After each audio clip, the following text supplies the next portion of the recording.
For those of you who haven't seen this show, you're in for a treat. You see, each Friday, viewers are invited down to show us why they think they're the expert.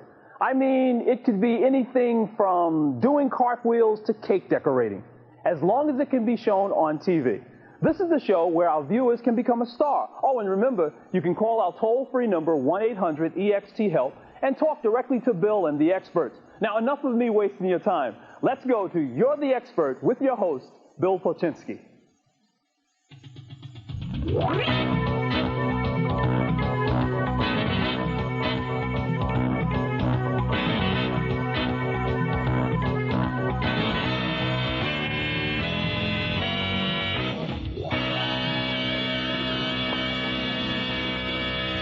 Thank you, Leon. Good evening, ladies and gentlemen out in cable land. Welcome to You're the Expert. I'm your host, Bill Polchinski, my stage name, obviously. And tonight, people who collect things and the people who love them.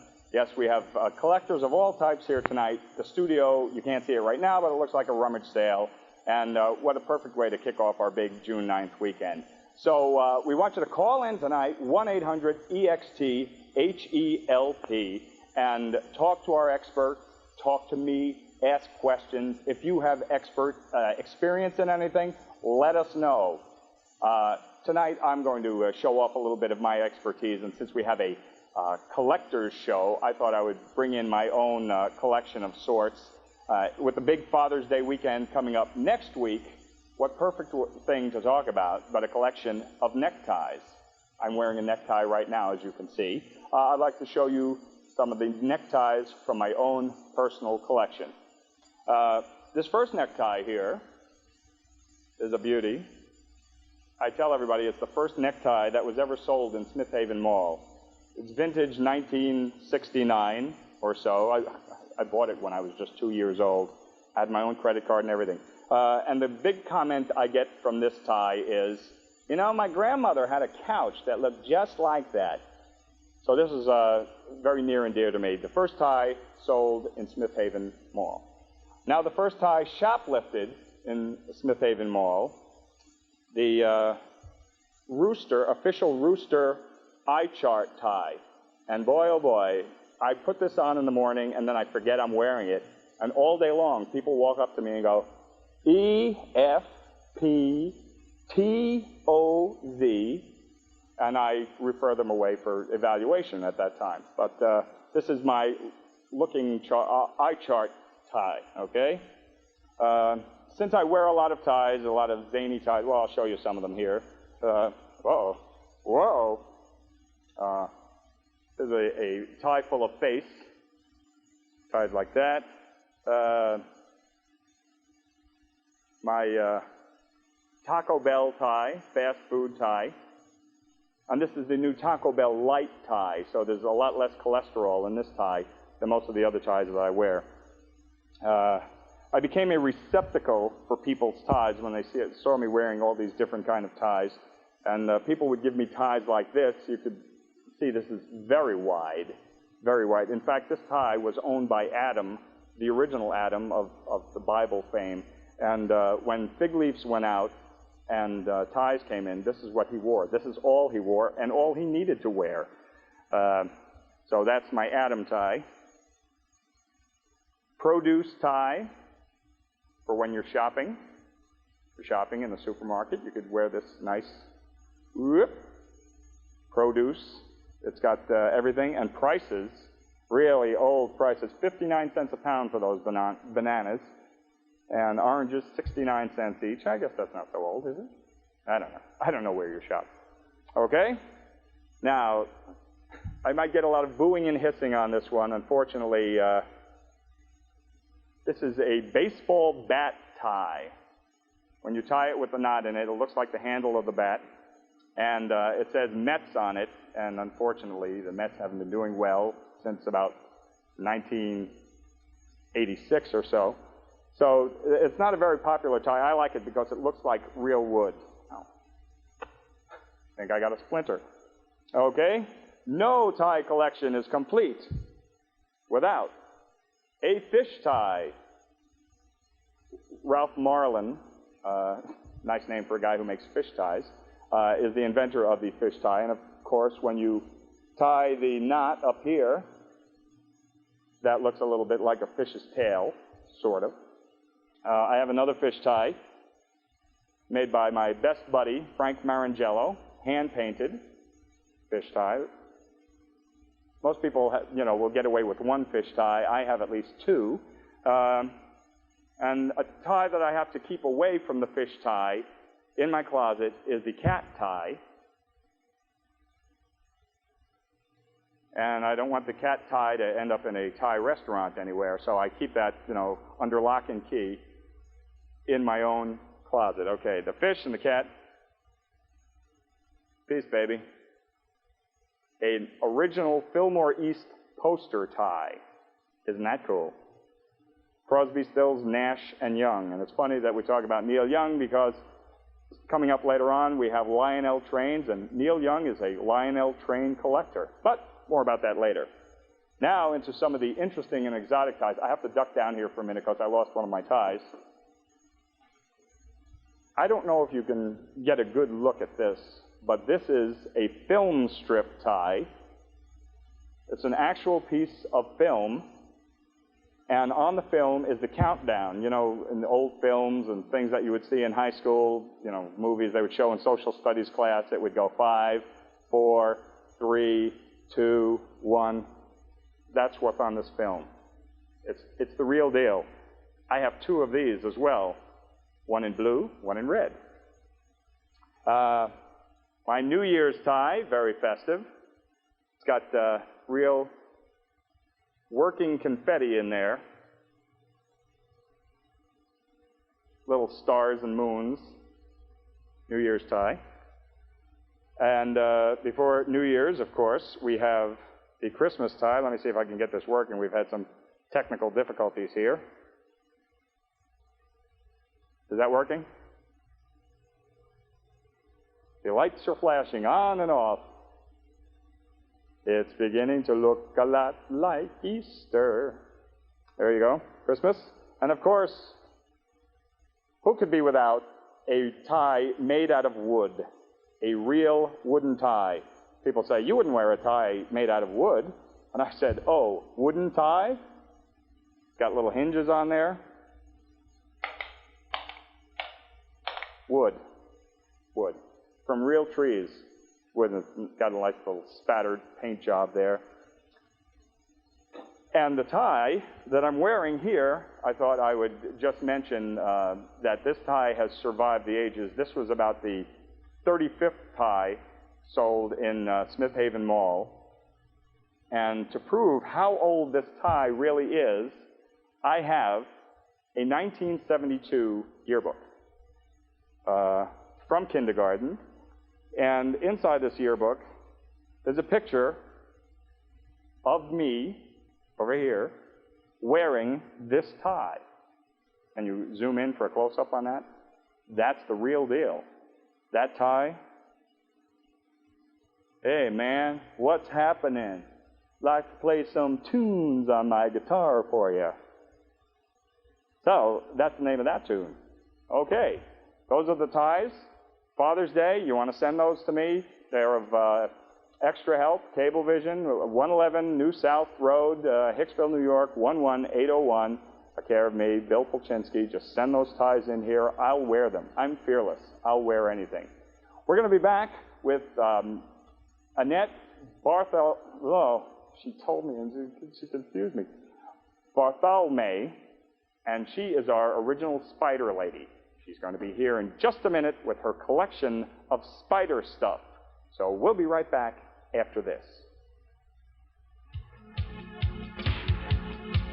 Take cable away, and what have we got? Well, no cable, no HBO. No HBO, no comic relief. No comic relief, no $28 million for the homeless. No cable, no TNT. No TNT, virtually no place to see this. I got I got music. But you wouldn't got it because you wouldn't get cable. And no cable, no Nick at Night. No Nick at Night, no Get Smart. And that's not the only way you wouldn't get smart, because no cable, no CNN. No way to get some of the best news in the world. Okay, cable. It's everything television can be. Did you know that every Cablevision service technician carries an ID card? The identification card contains a photo of the employee as well as his or her name and company ID number. If you're not sure who's working on the utility poles near your home, you can quickly determine whether he's a Cablevision employee or authorized contractor. And don't hesitate to ask for the ID card of a Cablevision employee who comes to your home. Employee ID cards help keep you informed. Cablevision, get to know us. We've got a lot to offer.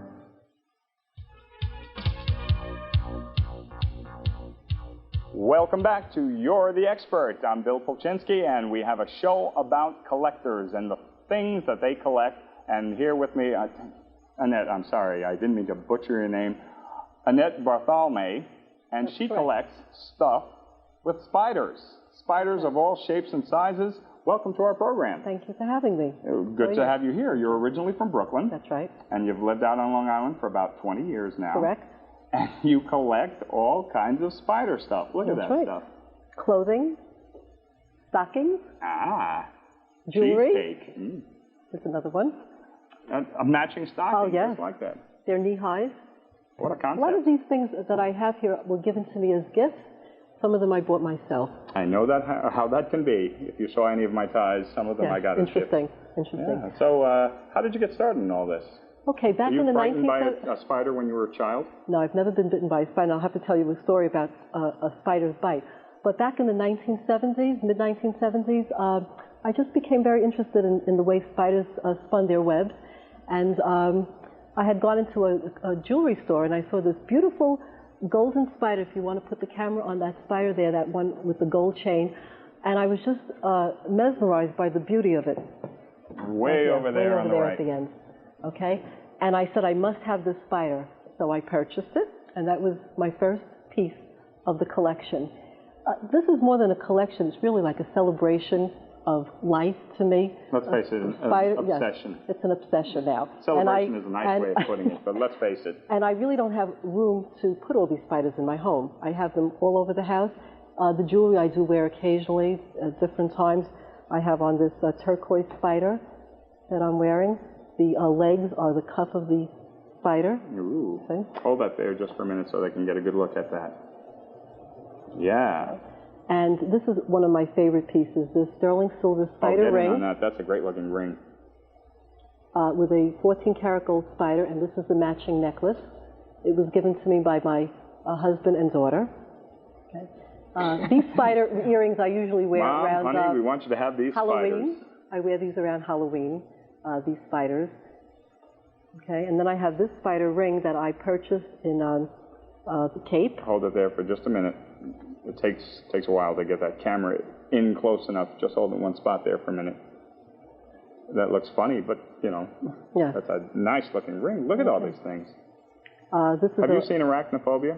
Yes, I did. This is the Spider Woman? No, I didn't. Do you have Jack Webb's autograph? No, I don't. Do you like Spinning Wheel by Blood, Sweat, and Tears? No. Okay. Okay. Just a couple of questions. I would like to see The Kiss of the Spider Woman, eventually. You asked me if I had ever been bit by a spider. I've never been bit by a spider, but in medieval times during the 15 and 1600s in Europe, the bite of a spider, the tarantula, which is a kind of wolf spider, was blamed for a nervous disorder called tarantism. Okay? Mm-hmm. And what people did was they danced the tarantella dance, coming from the name tarantula, tarantella. And this dance was believed to be a remedy or a cure against tarantism. So the people would dance wildly in the streets, and they would get themselves into a frenzy. It didn't cure tarantism, but they had a lot of fun. And in Italy today, the tarantella is done with tambourines and wild music, and people have a lot of fun. Man and woman, they join arms and they run around and clap their hands, and that's where the tarantella originated from. Do you know that last week, right here in the studio, we had 4 people doing the tarantella? Oh, I have a tambourine here. Maybe you and I could do the tarantella now. We had some music. I don't know. They were pretty professional about it. Oh, okay. I got the part where they're stamping and killing the tarantulas. That part I got, but it's amazing. You got a lot of spider books and things here. Yes. What's the deal here? Spiders and scorpions. What is this all about? Well, I'd like to give you a little history about spiders. There are about 30,000 species of spiders throughout the world, and they date back to about 380 million years ago. That's how long they've walked in spun webs on the earth. Ooh. And they're not insects. A lot of people believe that spiders are insects, but they're not. They're in a class called arachnids, which is a carnivorous group of animals. They're invertebrates. They have they don't have a spinal column, and insects have 6 legs. Spiders have 8 legs. Insects have antennae, and some have wings. Spiders do not have antennae or wings. Shortwave radios? No, I don't think so. So if spiders bug you, that's wrong. Spiders don't bug you because they're not bugs. So they arachnid you. That's right. But that's right. There are some other things that are in the arachnid family. Yes, mites, scorpions, and ticks. Now, I just wanted to mention another thing about the spiders. They produce silk like some other insects do, but the spider is the only arachnid, okay, or insects, so they're not insects, but out of that group of family, insects or spiders, that could produce up to 7 different types of silk, okay? And the silk, okay, you didn't know this, I think the Singer sewing machine company might want to get, linked up with these guys to figure out how to do they could make one of these things. Very nice. Okay? And the silk, the 7 different types of silk are used to different things that the spider does. There's one type of silk that will be used to spin a web, okay? Another type of silk to catch and bind its prey. Yep, I've seen that happen. Okay, another, it's kind of scary. It immobilizes the victim, the prey, by poisoning it, okay? And then it'll eat it later on. What a happy thought. We have a phone caller. Let me just interrupt you in the middle of these webs here. We have Nina on the phone. Hello, Nina. Hi, this is Nina from Wantaw. Hi, Nina. I have a question for Annette. Okay. Do all spiders make the same type of web? No, they don't. Or are they like snowflakes? Each Nina's one is right different? In there. Okay. No, they don't. Each class or species of spider makes a different type of web. Oh, that's very interesting. Yeah, Thank you. Very interesting. You're welcome. What are some of the differences, for instance? Well, there's an orb web. I could show you some pictures of different webs. There's a tunnel web. I can hold them up for you if you can find them for you. Yep. Let me see what we got there. Whoa. Nice. I think this is the book that I really have to look at. Okay. But getting back to the silk of the spiders. The rare butterfly spider. It looks like a butterfly, but don't let it fool you. It's deadly. I just made that up. There's some webs here. Let me hold those up there. Okay, you could turn the pages. Where are we? Okay. But getting back to the silk, scientists found out that the silk is so strong and flexible that it can be used in making crosshairs in rifles. That's what the silk of spiders has been used for. What do you need flexible short hairs for? I mean, don't you just paint them on there and? You could, if you'd like. But we'll use the spider's web instead. Right. Isn't the web, the silk, sort of like spider spit? Yes, it is. It comes out of their little feet, and it is their spit. It's a happy thought. Next They're time you get a very face full of interesting spider creatures. web. Spiders are very interesting creatures. They're mating. I don't know if I could talk about their mating. Oh, look at this guy. Interesting. I'd like to talk about their mating. You've heard about the black widow spider, and she gets her name, Black Widow, because shortly after mating, she does become a widow. Because after mating, most spiders, not all, but most, will devour the male spider. Okay, so they mate, they have a little fun, and then the male spider is a goner. Okay, and usually the female is bigger than the male. So in those type of spiders, usually the male will be devoured by the female. Does the female black widow spider ever put like a bunny rabbit in the pot on the stove and cook it before this happens? Yes, this is very possible. Very possible. Fatal spider attraction. Yes. So I would like to talk a little bit about my Christmas spiders. Yeah, what are Christmas spiders? Okay. Do they come down the chimney? I never knew about a Christmas spider, and I received a gift from a friend of mine, a very dear friend, and she brought me my first Christmas spider right here. And I'd like to read the legend of the Christmas spider, if I may. Okay? Spiders are considered good luck in most of Europe. Okay? In this country, we put a horseshoe over the door for good luck. Well, I put some spiders in my home for good luck. And in Europe, they use a lot of these spiders as good luck. Okay? My home must be full of good luck then. Good. Very good. And in Poland and the Ukraine, it's very popular. the Christmas spiders. So I like to read a little, if I may, Mom, the legend of the told me Christmas that. spider. Okay. It is considered good luck to find a spider web in your home on Christmas. Okay, and this is the Ukrainian spider web legend. Okay, one family in a village was too poor to have a decorated Christmas tree in their house. Okay, the mother had hung a few meager nuts and fruits on a small tree outside their door in hopes of bringing a little more cheer to her children's Christmas day. On Christmas Eve, the spiders heard her prayers and hung their webs over the tree. As the sun came up, its rays glittered and sparkled on the dew on the webs and turned them to silver and gold. Silver and gold spiders. I put all these spiders on my Christmas tree. I decorate it with the spiders. That's the first thing that goes on the tree. Okay. And that is how it happened that in many parts of the world, it became accustomed to have one gold or one silver spider web on the Christmas tree. I have both. What a great story. Isn't that a great story? Is that legend, or did that That's actually a legend. happen? Well, it's possible it happened. I always wait on Christmas Eve to see those little spiders coming out of the eaves of my attic, and they sometimes go onto my tree. So does anyone swat spiders in your house, or like see a spider? No. We never kill a spider, and they're very good for the environment. They eat the insects.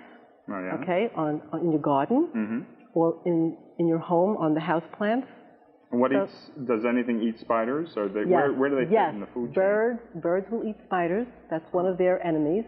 And the wasp is another enemy of the spider. In certain spiders, okay, the wasp will inject a poison into the spider, then drag it back to its home and lay its eggs into the spider. And the spider is still alive, the poor thing. And the eggs will hatch within the spider, okay, and it'll be the eggs will use the larvae will use the spider as food. They just keep eating until the spider is just a little skeleton. What a rotten deal. Yeah, poor little spider. That's why Arachnophobia that movie did not do spiders justice. Fear of spiders, you shouldn't be afraid of spiders. They're really good. Well, they're good in the environment. Well, some of them are poisonous or venomous or yes, both. all spiders are venomous, but usually not to the humans. If you're bit by a spider, usually you'll be fine. If we have any questions out there, 1-800-EXT-HELP. We have Tom on the line. Hi, Tom. Hi. What do you need to know about spiders? I just want to know, how much money have she spent on all this stuff? I really haven't kept track of how much money I spent. A lot of it, like I said, are gifts. And I've been collecting this for over 20 years, so I'm really not sure. All right, thanks. You're welcome. Bye. Thank you, Tom. I do have to point out, I have a wicker spider. I have crystal spiders. This watch is Austrian crystals. I have this spider here is a very unusual piece. This is glass. It may look like plastic on TV. Does. It's not hand blown, mouth blown glass, and each piece here is individually painted. And the artist did a beautiful job on this piece. Okay, so I have glass spiders, I have crystal spiders, I have silver spiders, I have a spider made out of pearls. Okay, the only kind of spider I don't have is a shell spider, and that's what I'm looking for. So if there are any viewers out there that have seen a spider made out of shells, because I also collect shells, seashells, I would be really happy to hear from you. Have you tried a shell station? Yes, There's one up on the corner at Sunrise Highway. Yes, I have, and I've gone to South Street Seaport, a shell shop there, and they don't have any. Shell shock. The shell. So, my daughter's friend made this for my kitchen on her computer, and I hang that in my kitchen. And back on our traffic light, we also have a web and a spider on our traffic light back there. I don't know if we can get a shot of that thing. If you could shoot directly into the traffic light, scary thought. And what is that thing? Is that just? This I put on my counter in the kitchen. Okay. Oh, we have another one up there behind you. Did you hang any? Yeah. Is there anything I have to watch out for around here? I wanted the cameraman to zoom in on the Indian web catcher. The dream catcher. A dream catcher. Dream or web catcher. Can you? Yes, I'd now, like is to that read. on the very end That's there? on the Is that very the thing end. that I can't see Yes, from here? yes. It has some feathers and some little beadwork in there. Mm-hmm. And I have some jewelry, the dream catcher jewelry, which is right there at the far end there. And what's the story behind a dream catcher? Okay, it's an Indian legend, and I'd like to read about the dream catcher to you. Okay. The dream web. It was believed that dreams traveled on the night air. Good dreams along with the bad. Native Americans made dream webs and hung them above their resting spots. The good dreams were allowed to pass through. The bad dreams would become tangled and with the morning sun be burned away. And that's basically the legend of the dream catcher. You've got a lot of spider stuff here. Yes. I also have this dress that I've cut out. Someday I will either have someone make it for me or I will purchase this dress. Let me hold this up there because we're going to get some glare. Whoa! Hubba, hubba. Where are we? One? Hello. Can you see that? Very scary. Annette, thank you so much for being with us. My pleasure. Thanks for being our spider expert. You're our first one ever. Thank you. And please come back and see us with more spider Thank stuff. you. And I have a gift for you. A gift? A gift for you. I love these fringe little benefits. This I caught this morning for you. It's harmless. Sure, it's harmless. My deadly He's in enemies. here somewhere. Oh, here he is. He's coming to say hello. Hello. He's right here. Oh. He's a little garden spider. I don't know if you can see. He shot something in my eye. Oh, it's terrible. Hello. So well, thank you very much for this, guy. Enjoy it. Yeah. Thank you. You're welcome. And thanks again for being on our show. Bye-bye. Bye-bye. We're going to take a look at some toy trains, and we're going to be talking to Charlie Hirschberg and find out, can you find money in old toy trains? Take a look at this.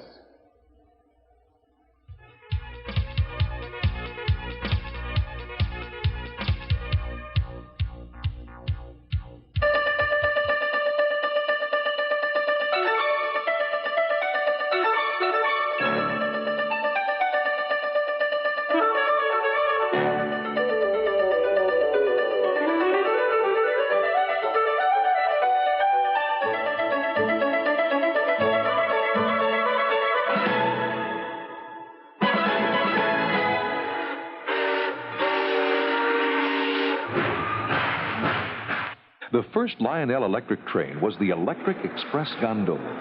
The car, plus 30 feet of two-rail track, sold for $6, a premium price for the time. The same car without a motor sold for $2.75. The track was wide, 2 7/8 inches between the rails, much wider than the typical 2-inch track of other toy trains. 1902 was the age of the trolley, so Lionel made a trolley. The City Hall Park.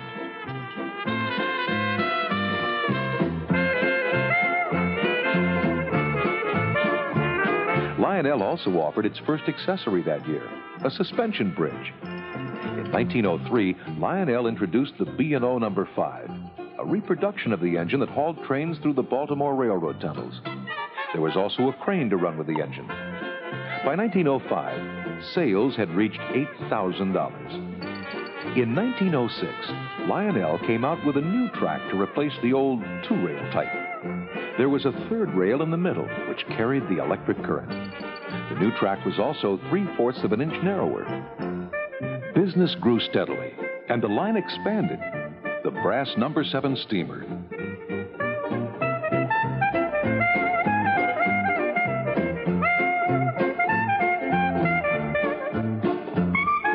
More trolleys.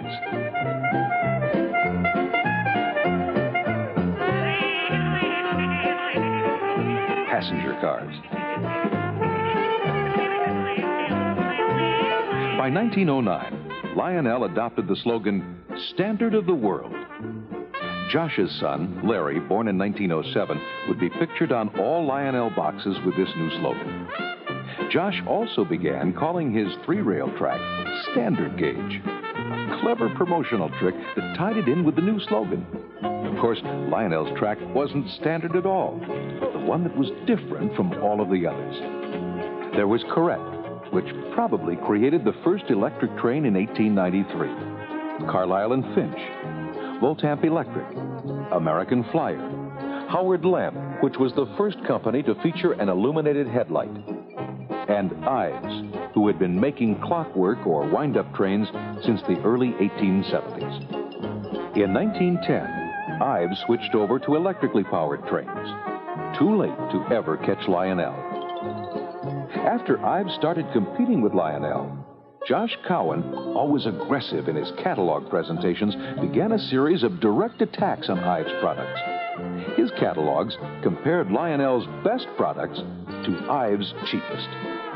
Josh never let the facts stand in the way of a good story or picture. And in the world of the Lionel catalog, the Lionel factory looked a lot better than its competitor, bigger and grander than the real thing. Joshua Cowan had a very personal approach to his catalogs. His messages were aimed directly at boys, telling of the advantages of playing with cranes and learning about electricity, besides letting them know the folly of buying competing products.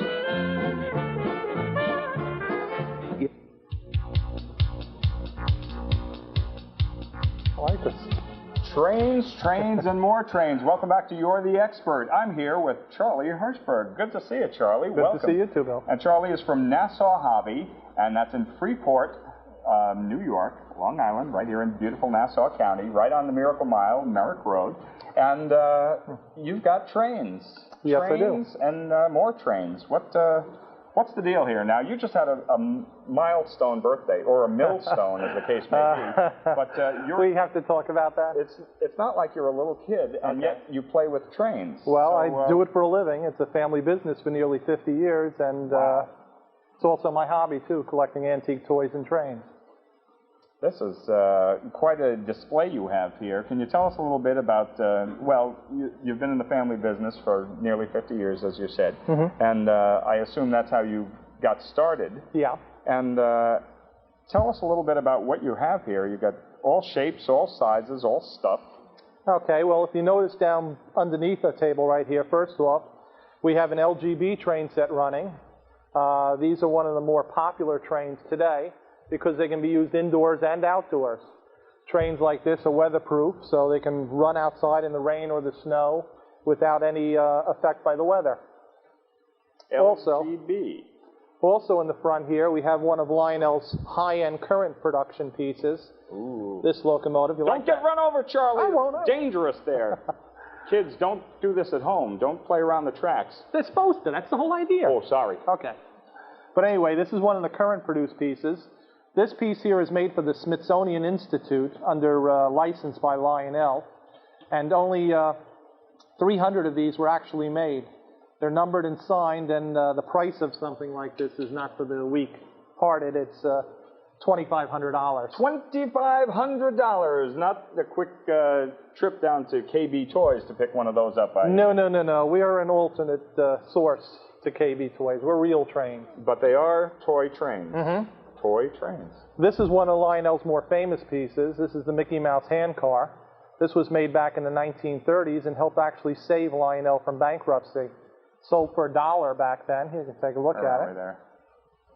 And that's an old version of Mickey and Minnie there. That's like early years of Mickey Mouse. Right, about 1934. Before he slicked up into the modern Mickey that he is today. Yeah, the punk guy he is today, as we all know and love him, of course.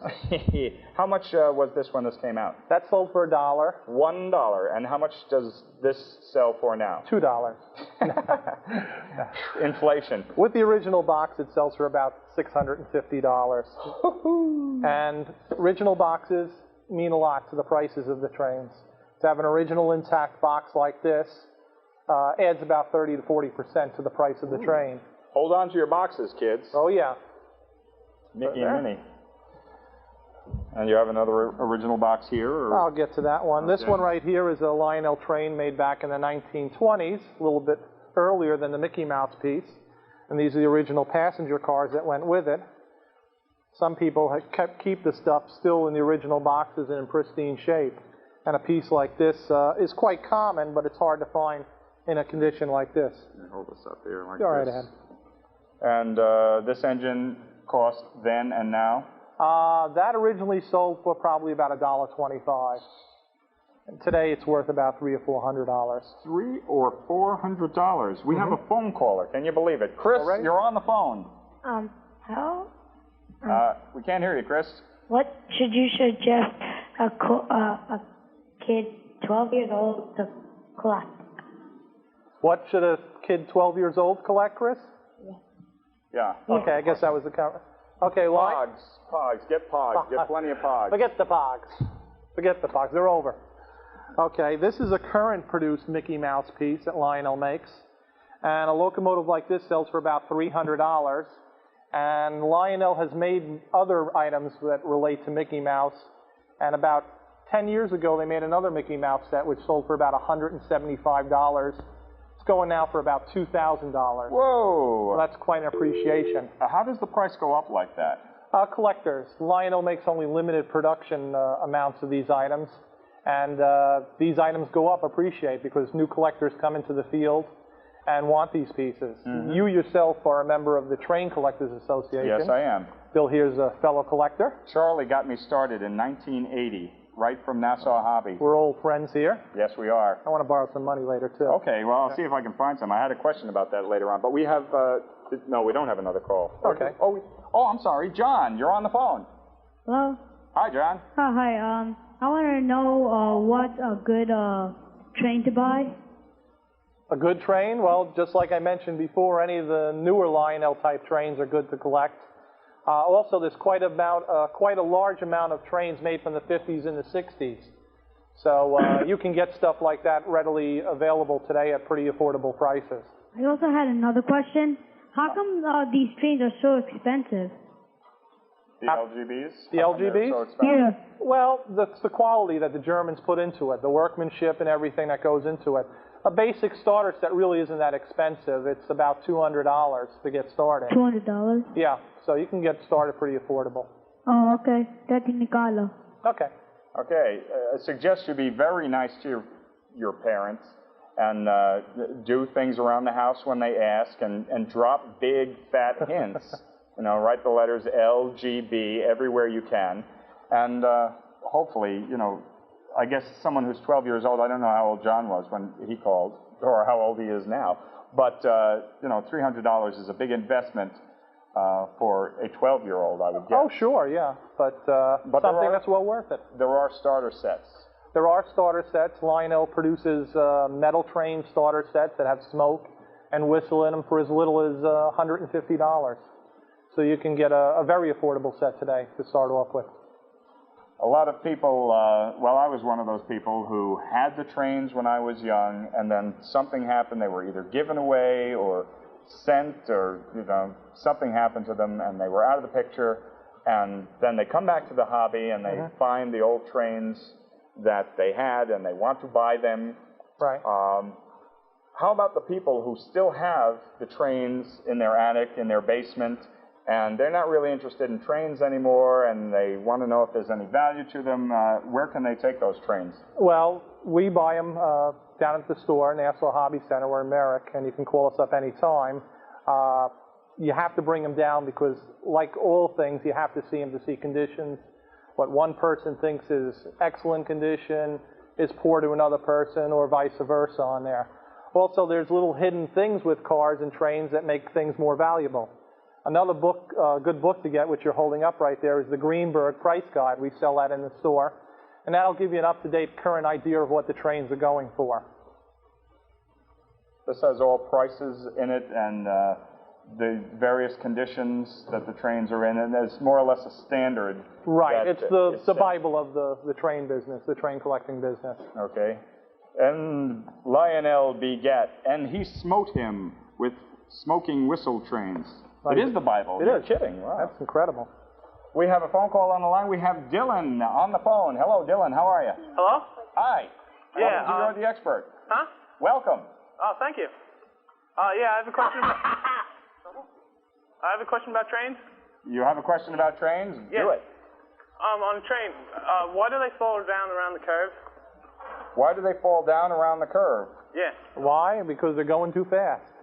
Too fast. Just like if you're driving your car and you go too fast around the curve, you're going to fall off the tracks, fall off the road. fall off somewhere else. I guess that's a question for Mr. Physics there. Yeah, Mr. Physics, thank you. We have Johnny from Brooklyn. Johnny, how are you? Yeah, hello, how you doing? Good to talk to you. All right, I'm supposed to buy a train for my little brother, right? And I don't know what kind of train to buy. I want a real fast one. Hello? You want a fast one? Yeah, I want like a fast one for him so it goes up his ass. You want a fast train, or you want to pull a fast one on your brother? Well, speed, I don't know. You can get fast trains if you want. They make them really quick today. They have trains today that have elaborate sound systems in them. That. Whoa! Can you hear that thing? Oh, you can leave that on for a second. Well, it'll start it again here. Okay.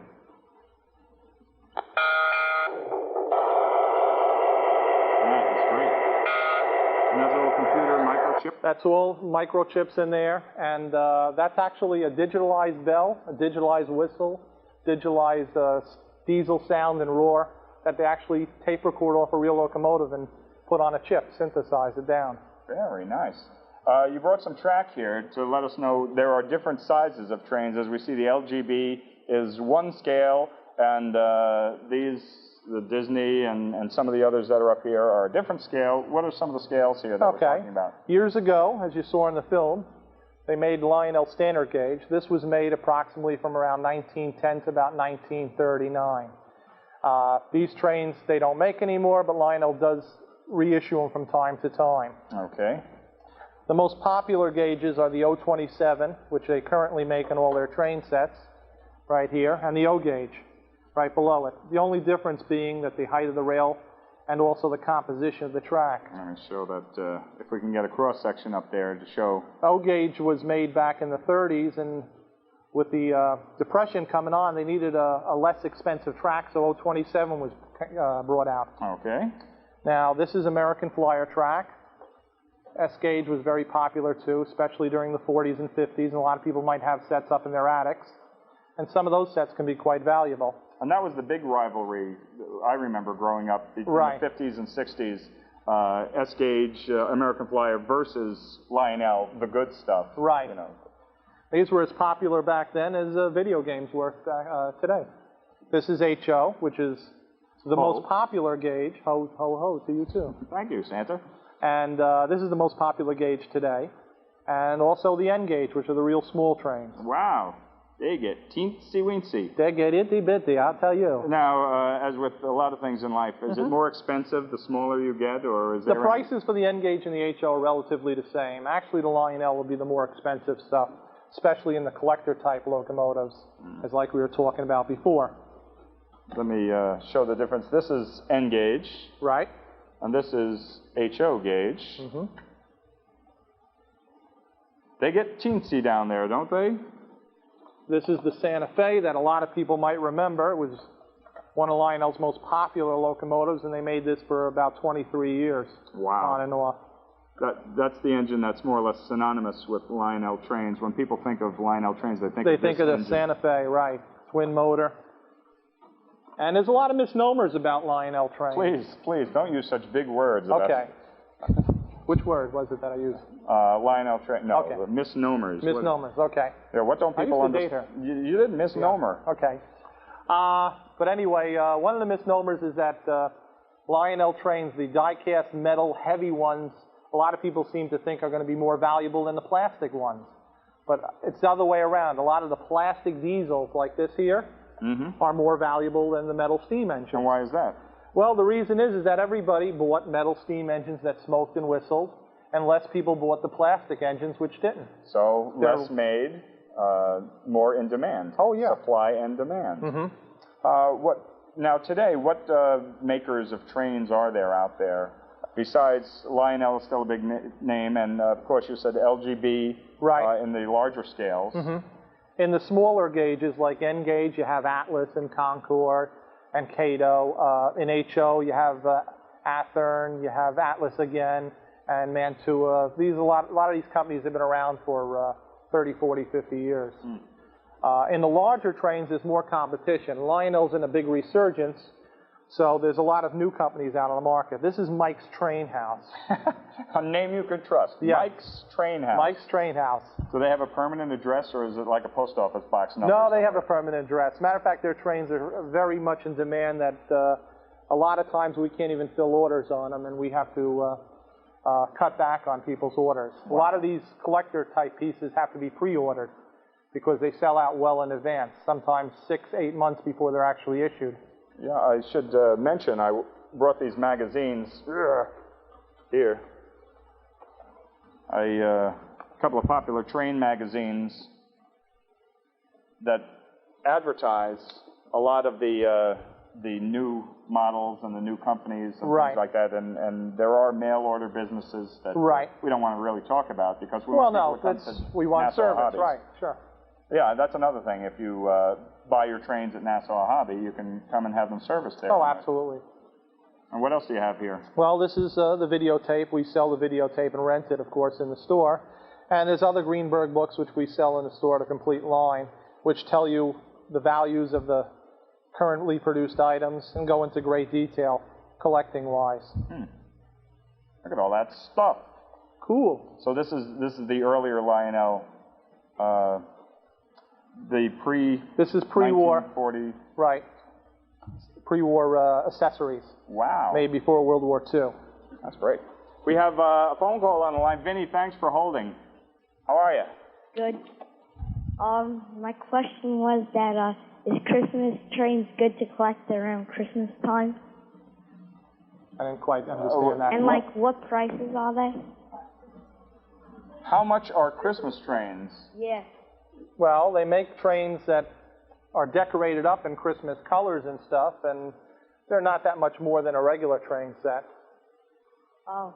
Okay? Yeah, you can get any train set and set it up around the tree for Christmas. But they also make one specifically decorated up for Christmas villages and layouts underneath the tree. Is that Lionel who makes that? Lionel, LGB, HO, you can get it in any gauge today. Plenty of Christmas trains out there. You got it. And who do we say is on the line now? David, you're on the phone. Hello. Hello. Hello, how are you? Hi. Well, my father was a big collector, and he has these heavier die-cast models. Mm-hmm. And there's a problem with them. They, like, take up the fucking... Well, I think he was looking for the drug hotline, actually. I think so. We have Catherine on the line. Hello. Hello. Hello. Welcome to You're the Expert. Well, hello, thank you. I'd like to know if there are any clubs or support groups for spouses of train collectors. Absolutely. There's a number of big organizations such as the Train Collectors Association, the Lionel Collectors Club of America. I think the question was, is there a support group for spouses of train collectors? Oh, okay, I understand. I think it's with the football widows, too. The football widows meet in the same basement that the train collectors' widows do. Right. I think your wife belonged. Was that your wife on the phone? It might have been. I'm not sure. What was her name again? Catherine. Catherine. I don't know. I'm not sure. Does your wife belong to a support group? No, she wholeheartedly supports my hobby since it brings home the bacon. So you trade your trains for bacon? I trade my trains for bacon. Where can you do that? I have some bacon. Really? In my refrigerator. Can I trade it? Making bacon? Well, sometimes, but can I trade it for trains anyway? If you got enough bacon, now I'll get all these people coming down with bacon. Yes. Come down to Nassau Hobby, but leave the bacon at home. Okay, Catherine, are you there? Or yes, I am. Oh, do you have any other questions? No, that was it. Well, thanks for hanging on the line. Thanks for calling. You're the expert. Thank you. What else do we have here? This is one of those pre-war accessories. This was a Lionel switch tower made about 1934 to 1936. Has knife switches on the back, which you use to hook up to control your lights. This is one of the smaller accessories that they made back then. Another interesting piece is this locomotive over here. This was made by Marklin. Marklin's a German company that tried to compete in this country, and they didn't do too well against the American manufacturers, and likewise their trains are quite valuable today and hard to find. That's a real working bell there, more or less. It has a Japan finish to it. And that was a Japan finish has been, they gave it a new name now. I think it's like ceramic or glazing or something like that. Yeah. And I like the authentic looking headlight. Oh, you like that, huh? That looks like the real thing to me. If you see a train coming down the track, that's what their headlights look like, don't they? Big light bulbs like that, yep.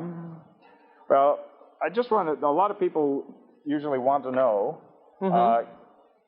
is there money in old toy trains? Is there money in old toy trains? Yeah, like if they have trains in the attic, as I mentioned before, everybody thinks, well, I have a train that says Lionel on it. Am I going to, have a $1,000 item here? I don't know. Why don't we take a look? How do we find money in old trains? You can look. Just look? Why don't you? Well? Why don't you look? This one? That sounds good. Wow, look at this. Hey. That's mine. How do you like that? There is money in old trains. That's amazing. Charlie Hirschberg, thanks so much for being on our program. Anytime. Come back, and you also have other hobbies, and you have we have everything, trains, toys. planes, cars and boats, radio control, everything down in Nassau Hobby. And I understand you, the late night show, the Late Show with David Letterman comes and buys some of their funny... all their radio control units and gizmos and items that they use on the show, they purchase most of that stuff from me.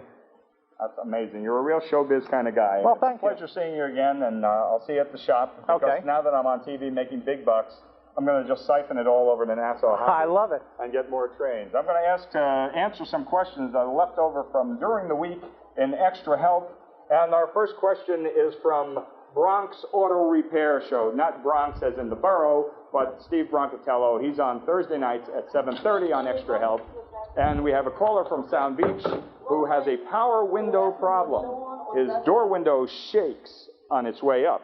What can he do to correct the problem? Well, the answer is, caller from Sound Beach, because you live in a beach environment, it's possible that sand and dirt have collected in the window. You should clean out the window track and lubricate it. It might also need a minor adjustment or possible tightening of the mechanism. So do that and your window won't have the shakes. Maybe, I didn't understand that question. Maybe he stopped at a drive-up window in one of the fast food places and spilled a shake down the window. Maybe that's it. In that case, just wipe off your window and wipe off the side of your car and don't eat at so many fast food places. Okay, our other question is from The Gardening Show with Professor Barbara Shadler, which is seen Tuesday night, 7 p.m. on Extra Help. What can I do for a house plant that wilts? Now, when you say it wilts, is that like a basketball player dribbles around the house, shoots free throws? Wilt Chamberlain for you young kids out there. What can I do for a house plant that wilts? And the answer is move the plant back from the window or provide a little shade from a sheer curtain. That's the answer. Those are our questions that we didn't get to during the week. We're going to have more questions coming up, and we're going to see what was going on during last week in Extra Help. Join us, won't you, as we watch the best of Extra Help. I'm Joseph Ryan, and I work for Cablevision's Converter Control. Part of my job is to make sure all the converters that leave here are in good working condition for our customers. Sometimes a converter will need a repair. When that happens, we give the customers a new converter right away so they don't have to wait for one to be repaired. I like knowing that the work I do helps customers enjoy a clear picture when they sit down to watch TV. And by doing my job well, I help give customers the good service they deserve from Cablevision. What would the world look like if cable had never been born? Well, no cable, no MTV. No MTV, no Choose or Lose. No Choose or Lose, no 100,000 new young voters. No cable, no TNT. No TNT, hardly any chance to see this. I'm singing in the rain. Which would be chilling, but no way to know how chilling because no cable, no Weather Channel, no way to know what to pack for your next vacation. After all, you might need an umbrella. Okay, cable. It's everything television can be. As a graduate of Hofstra University and been practicing financial planning for more than 10 years, it is good for you to know that the major focus of financial planning is comprehensiveness. The first thing I'd like to show you is It's called a financial planning triangle.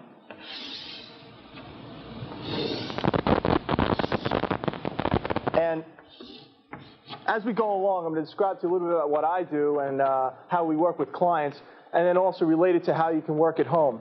The first area of financial planning is risk management. In risk management, what a financial service provider should be doing for you here at home is looking at all of your insurances, your health, your life insurance, your disability insurance. What kind of benefits do you have on the job? What's a continuation of disability, a continuation of health insurance? What happens if an illness should strike you? So firstly, you want to write down is get your group benefits packages together at home. If you don't have any and you're self-employed, then go call up your agent and ask them for a group benefits package so you can review what your health insurance actually encompasses. So under risk management, you want to work under health. Second, disability. Okay, and by the way, we're going to be getting into these in a little bit more detail in future shows. We'll actually have a personal expert on it. Health insurance, that'll be a few of the guests that'll come on. Disability insurance. And then the third thing is life insurance. One of the major things that people don't realize is how much do they really need to insure their family. A lot of people out there, at least I come across, they figure, oh, well, $100,000 will insure my family well enough. And the reality is, and we'll get into in a minute with budgeting, that they're spending $3,000, $4,000 a month when it comes to their mortgage, taxes, other insurances, food, heat, light, water, electricity. Hey, you live on Long Island, you know how it works. And the fourth thing is property and casualty insurance. Now, property and casualty is basically a fancy term for your homeowner's insurance, your auto insurance. What happens if there's a liability on your property? Somebody falls down and breaks their ankle and they sue you. You want to make sure that you have all these four areas covered at great length. With the advent of a lot of lawsuits coming on, you can imagine how many people are suing each other for all sorts of different things. I'm sure you've also heard those stories. The second area out here is once we have all of our insurances together, we want to start planning our life. Hopefully through successful investments. So this second part of the triangle is investment planning. By the way, if you have any questions, please feel free to call the number at the bottom of your screen, 1-800-EXTRA-HELP, EXT HELP. Now investments, stocks, bonds, securities, how many vacation homes you'd want to have, your condo in Miami, your upstate ski lodge, whatever it may be, including college education. A third area is estate planning.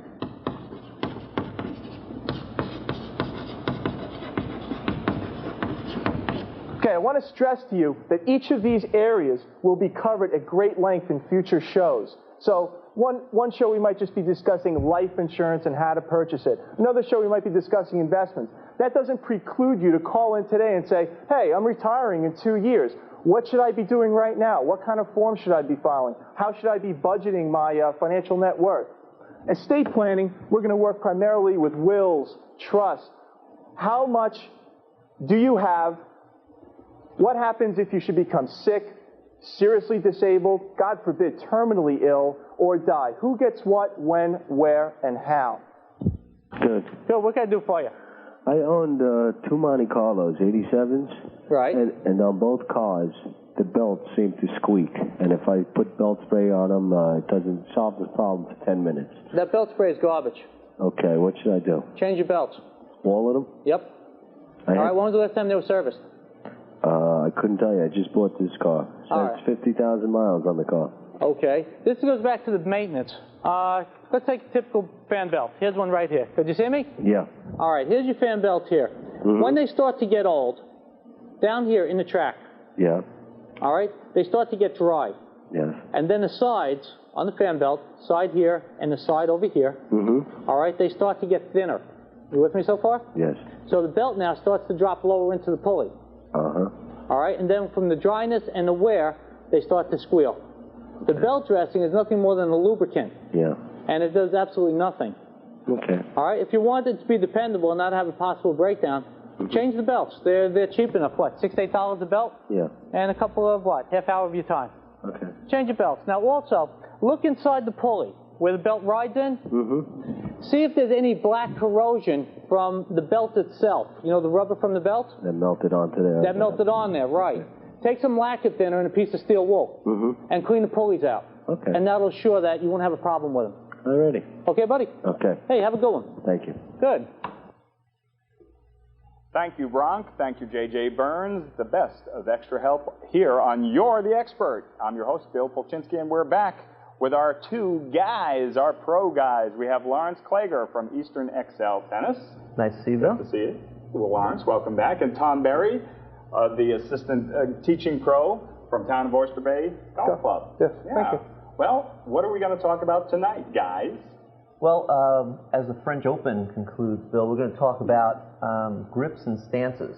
A lot of the fans watch the matches on TV, see different players hit the ball different ways, stand different ways. So we're going to discuss a little of that. All right. Well, what do you got for us? We had a couple of upsets there in the Open. Yep. Actually, it's interesting in the French Open because there are a lot of players throughout the world that play primarily on clay. And because there are very, very few major clay tournaments, the U.S. fans don't get to see a lot of these great players. But they really show their stuff when they play the French because it's on very slow red clay. And what we're going to talk about today is that what I find very often happens when fans watch a professional match or a tournament like the French Open, on clay especially, they notice that certain players use different grips than maybe what they're accustomed to, or maybe what they're accustomed to seeing in their games when they play. What are the differences there? Well, the big thing nowadays is what's called, everybody says the grips are going west. And that means that from the traditional Eastern grip, which everybody would probably recognize by shaking hands with the racket, some people slap the racket face, slide their hand down, but it's basically like a shaking hands grip, and that's called an Eastern grip. Some players actually, not too many players anymore, used to use what's called a continental grip, and that was even more over. The camera can catch that. Notice that the V between the thumb and my index finger. Yeah, hold it right there for a minute. See that? Yeah. It's kind of over a little bit on the left-hand facet. Now show of the racket. show us Eastern grip again. Eastern would be again like shaking hands with it. Oh, I see. So the V between my thumb and index finger, runs up the top right-hand side of the racket. Okay, and now what you see a lot of times, especially in the French Open with good clay court players, they move their hand a little bit underneath to what's called a semi-Western grip. Okay, and then you see a lot of European players, South American players, real clay court specialists use what's called a Western grip. And again, if most of the people in the audience tried to play with this grip, they'd have a very, very difficult time. Yeah, it looks weird just holding the racket like that, just holding it in one spot. Yeah, the advantages of a semi-Western grip and a Western grip are that they allow you to generate a lot more topspin. Topspin is spin generated when the ball rotates forward. Okay, a lot of times you see players dramatically what's called brushing up on the ball, swinging very abruptly from low to high, and they put a lot of topspin. And the benefit of topspin is with that spin, the ball drops to the ground faster because of the currents it causes. And also, once it bounces, it kicks out towards their opponent, so you're able to keep your opponent very, very far back. Sure. And again, it's a very, very good grip for clay where you have a lot of time to set up to impart that kind of topspin. Now, are we changing grips? Not when I say we, I mean us. Do players change grips for different shots? Yes, they do. Years ago, you had a lot of players playing with just the continental grip. They would use one grip, and they would hit their forehand, their backhand, their serve, their volleys. They'd all use one grip. And if there was a rule in tennis that you're only allowed to use one grip, that might make a lot of sense. But because there are so many different shots that a tennis player has to execute, certain grips are more advantageous for certain shots. Tom, we talked a little bit about grips before. Any parallels or any differences with golf and tennis? When he was talking about swinging up, as far as like brushing it, there is a basic type of grip with the left hand. Yeah, it's easier. You can stand up there. These cameras are mobile. Very nice. But when you take your grip in the left hand, as far as influence, what he was talking about influencing the ball flight, you can do the same in a golf swing by getting your left hand over more on the golf club to influence this. And therefore, sometimes that helps to correct or helps to curtail the slicing syndrome. You know, where the ball starts out that way and then it hangs right We heard real about fun. But sometimes that's the best way, to get your left hand over the golf club a little bit more, to where you can see more of your palm, and you can see a lot of knuckles on my left hand. And that helps this rotation to occur, which in turn helps to defeat the slice, and you get side spin like this, which is a hook. And when the ball lands on the ground, it rolls a little bit farther too. So that's why when we see a ball landing on the green, for instance, and a good first shot, we see it taking a different direction. Sometimes, yeah, it might roll a little bit, but when you see the good players hit a golf ball, it lands on a green, it has what's called backspin. Yes. It lands, takes a hop, comes this way. Yeah. The drawback to that is, you got to figure out how many times are you past the hole, Come up short, so no need backing it up. That's true. We have a phone call. We have Vinny on the line. Vinny, you're on the phone. Yeah, how you doing? Hello? Hello, Vinny. Yeah, I had a question for the golf guy. Actually, you might have just answered it. I was going to ask him about a slice. I got like a wicked slice on my tee shot once in a while with the driver, and I'm trying to eliminate this. And I just saw that you were turning the handle on the club a little bit. Yeah, with my left hand, I was turning it over a little bit. And therefore, sometimes that helps for the club head to close a little bit, and you should hit it a little straighter. But more than that, maybe check out what I'm going to refer to as your swing path.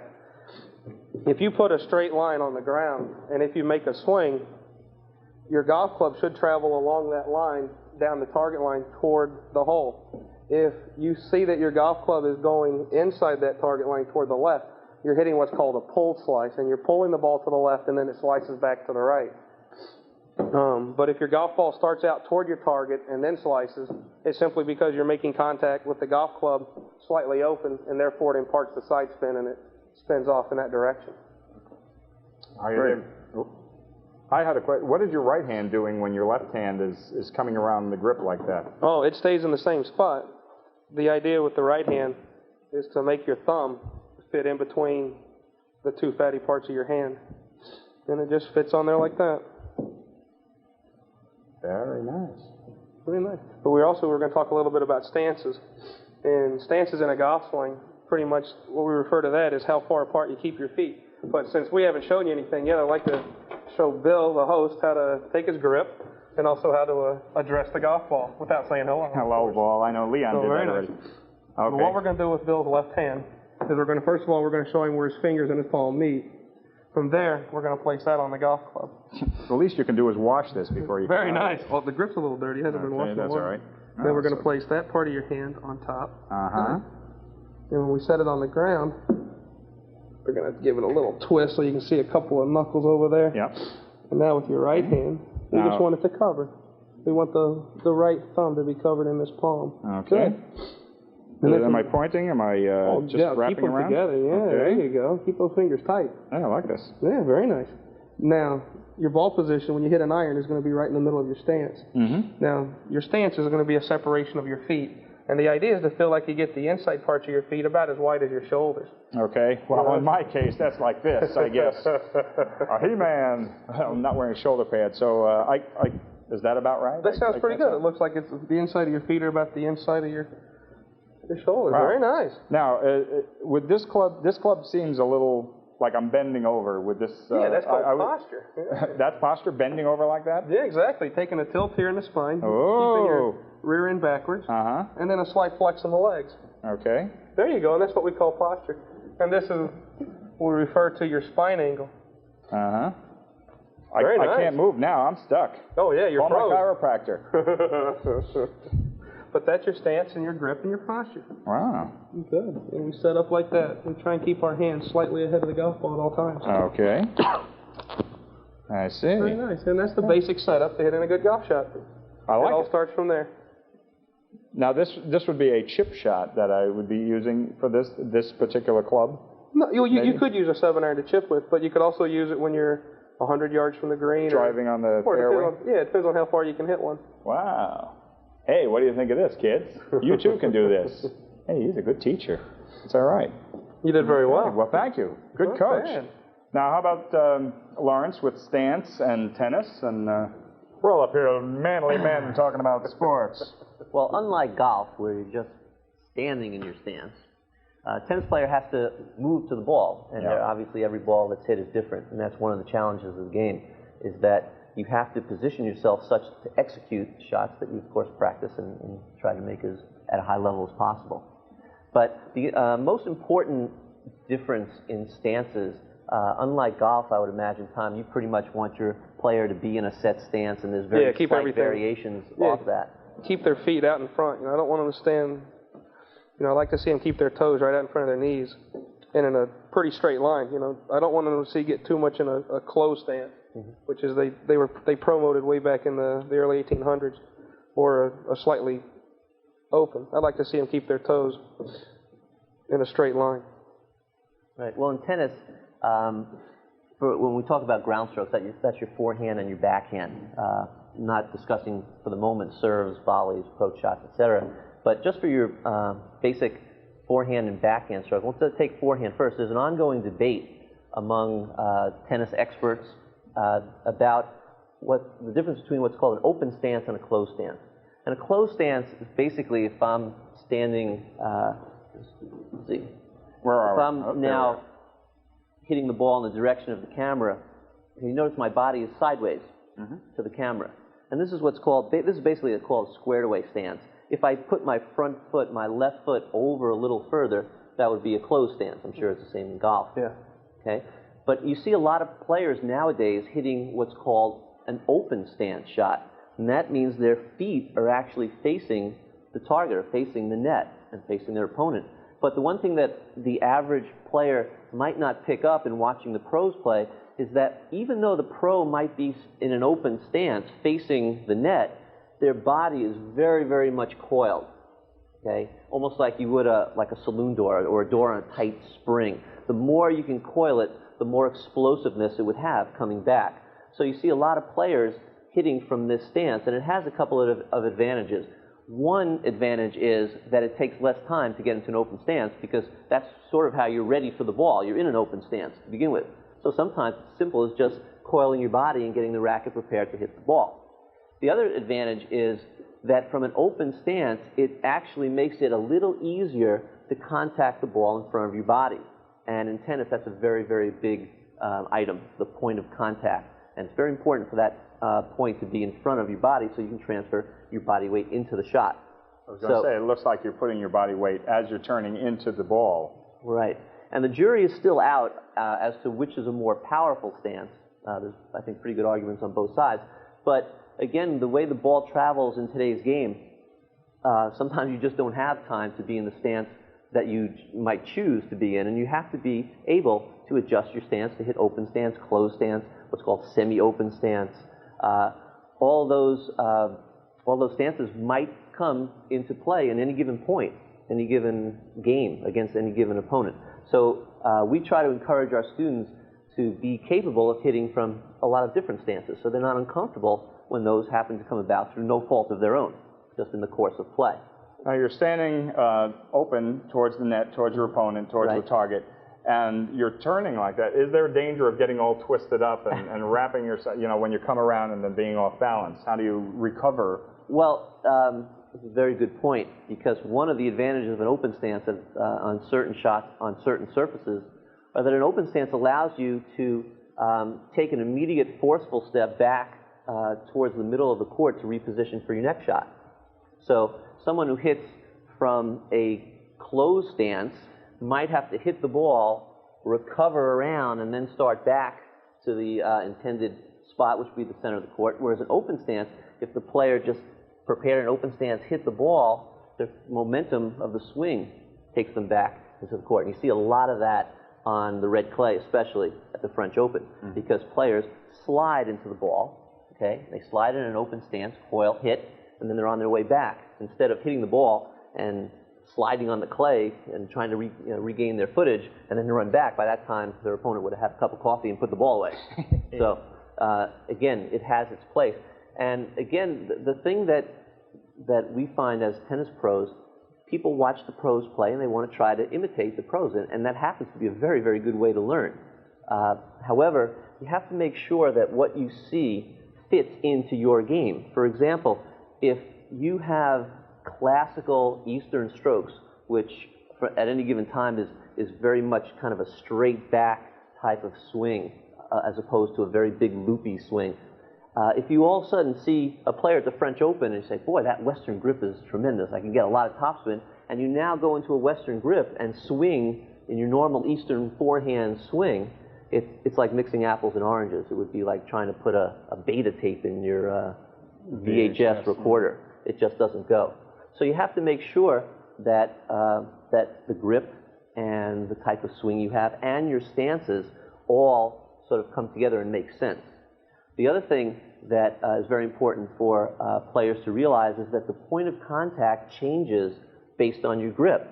And it's very important to note that a Western grip actually almost encourages you to hit the ball further in front. So in terms of weight transfer, that's a very good grip for transferring your weight and hitting big, heavy shots. However, it has its downside. It makes it a little more difficult to hit low balls because the racket face kind of closes looks like you're twisting as you your arm go around, down. too.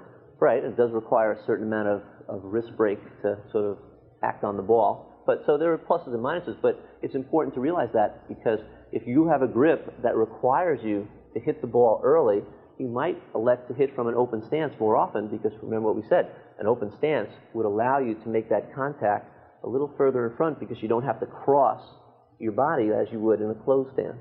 I see.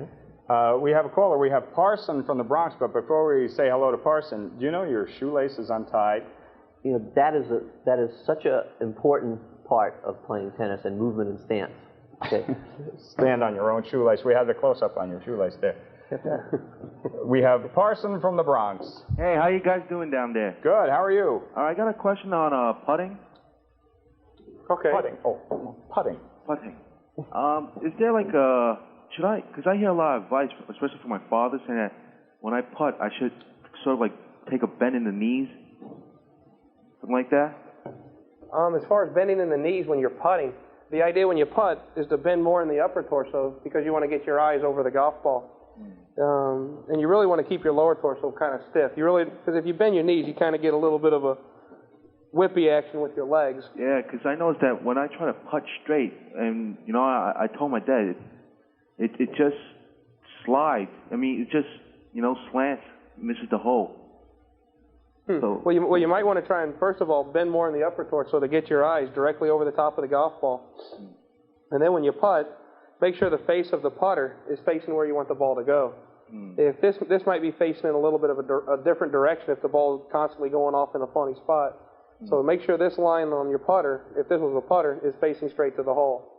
And then when you take your posture, make sure you bend more in the upper torso, keeping your legs relatively quiet, and then make your putting stroke feeling like you're going straight back and straight forward, covering the hole with the putter. Just like this, you'd want to go all the way over, feel like you cover the hole. If you're missing the hole, when you normally miss a putt, do you miss it to the right or to the left? Mostly to the right.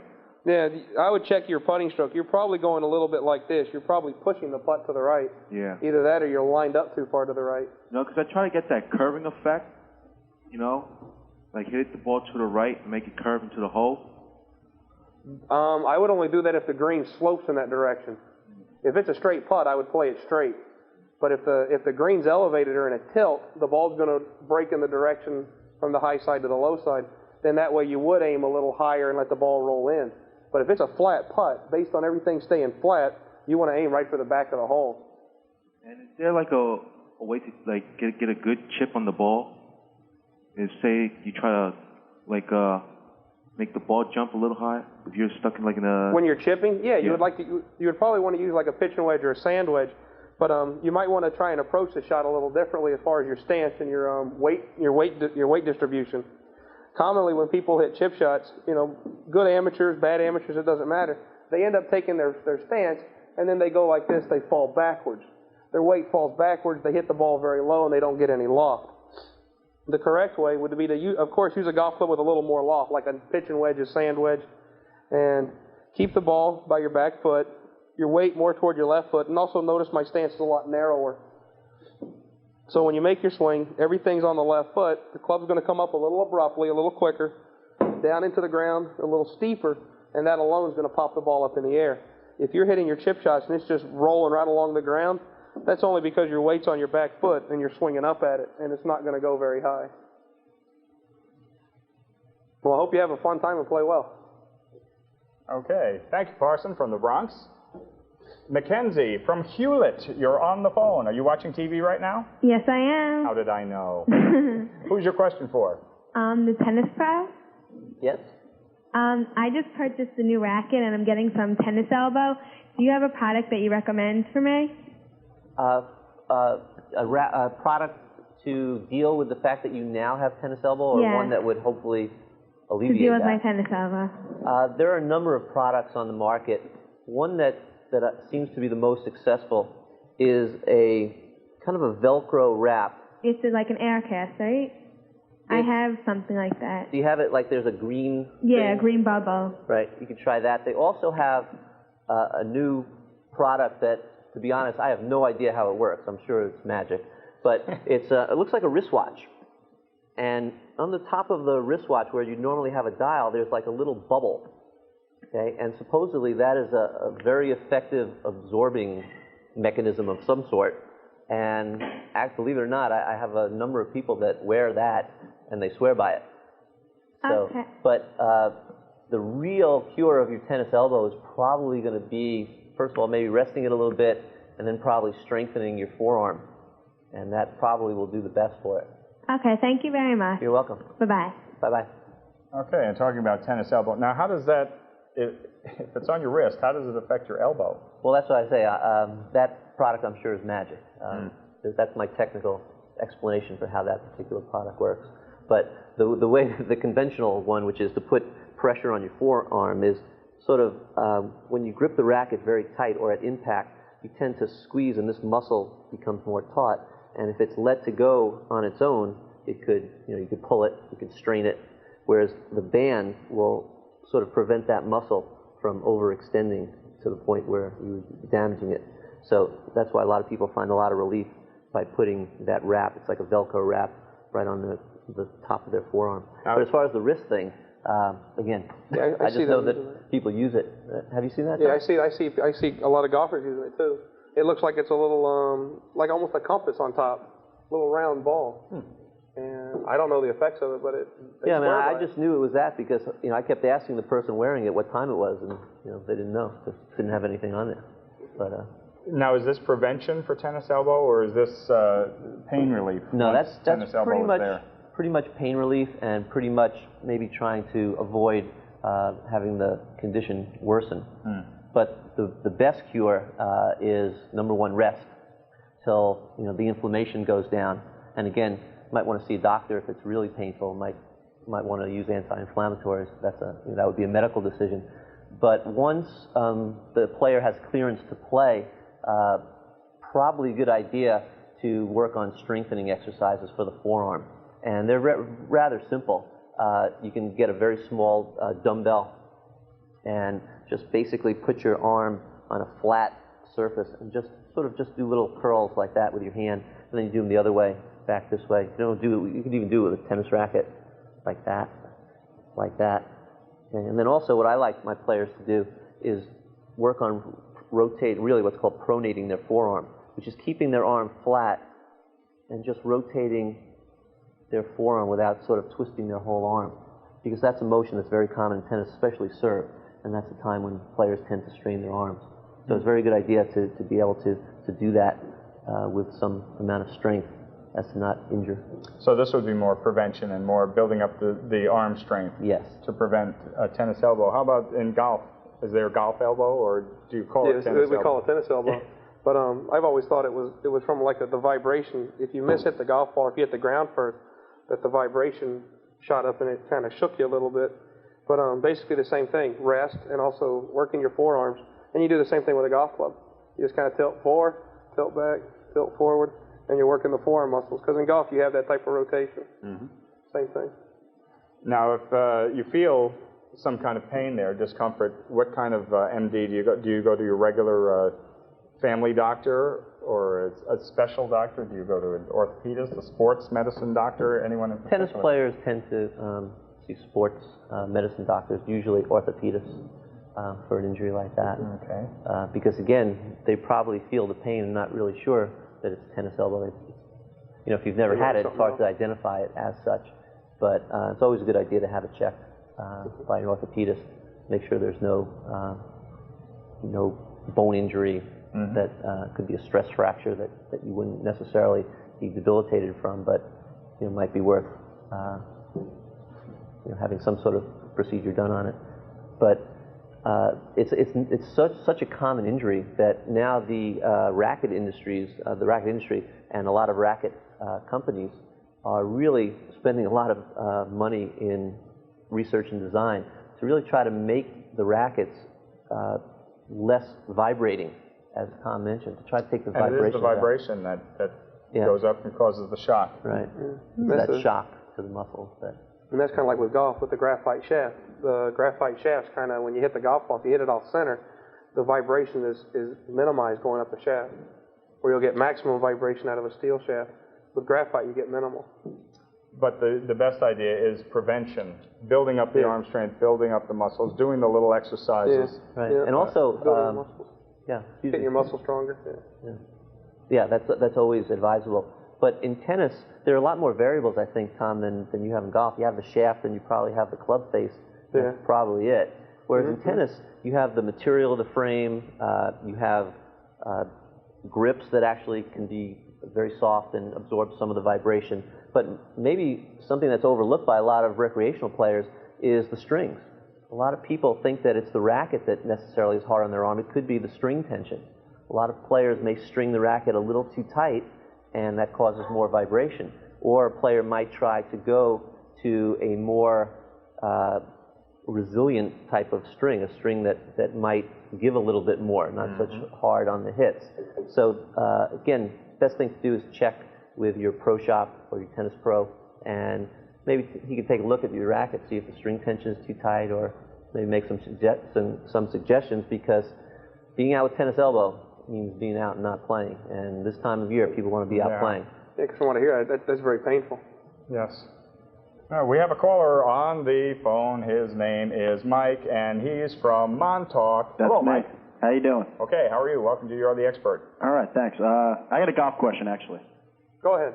I hit my irons really well. Actually, I was hitting them today, but my big problem is every time I pick up my woods, I slice them, and then there's nothing I can do about it. Like I change, I keep my front arm straight, I do everything I can, and I just slice it. What about trying to pronate your hands a little bit, or pronating your arms, allowing your forearms to roll over, which therefore that lets the golf club, the toe rolls over the heel, and it gets a closing effect. Really? Yeah. If they could get a close-up of the golf club when I make my backswing, as I go back, you can see that the golf club opens, where the toe goes up to the air. Yeah. Now as I make my downswing, the toe rolls over the heel, and therefore gets a closing effect.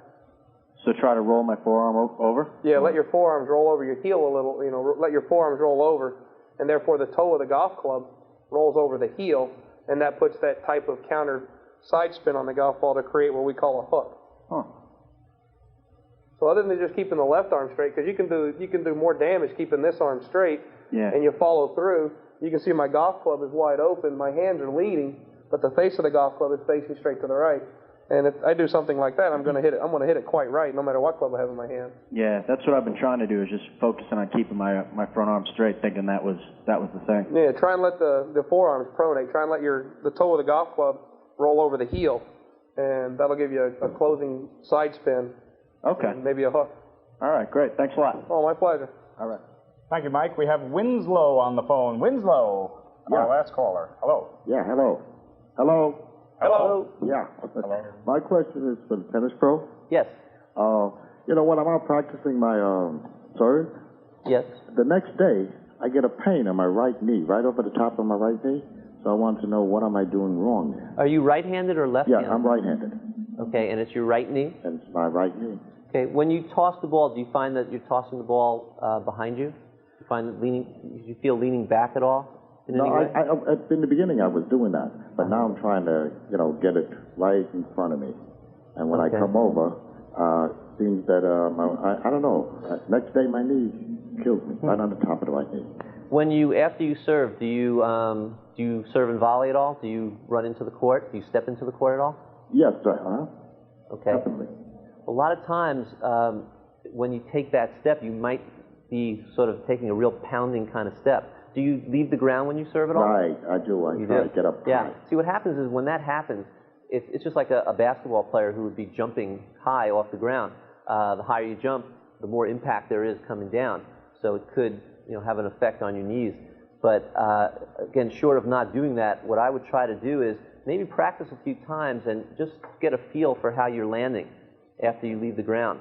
All right. Okay, see which foot you're landing on primarily or predominantly, and see if it's not maybe your right foot, and maybe when you're landing that knee is rigid, which would also tend to shock the knee a little too much.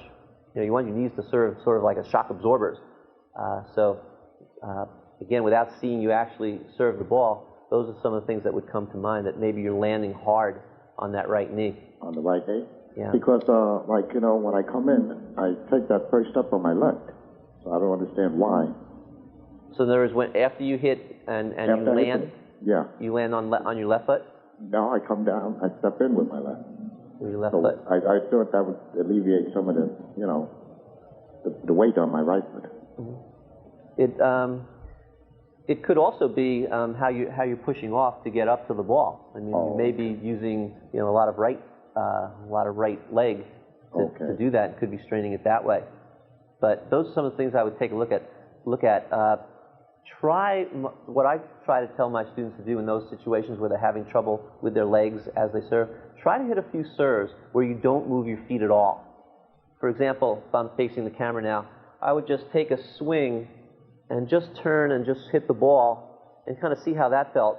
And you might see how your body kind of shift, how your weight shift is, and you might find something that's a little out of whack when you do that.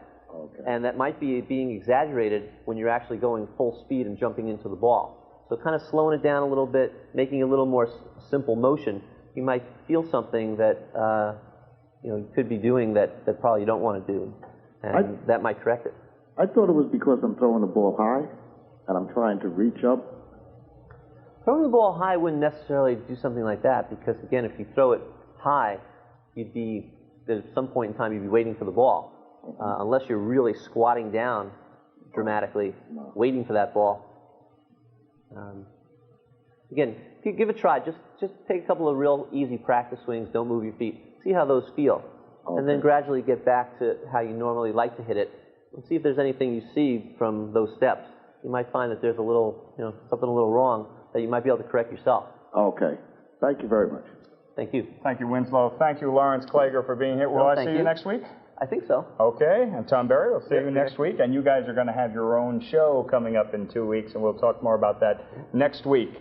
We're going to cut away for a second, and we're going to be back with sand soccer and Matt Ruggerio. So don't go away. You're the expert. I really like this stuff because you can do things that usual museums wouldn't let you do.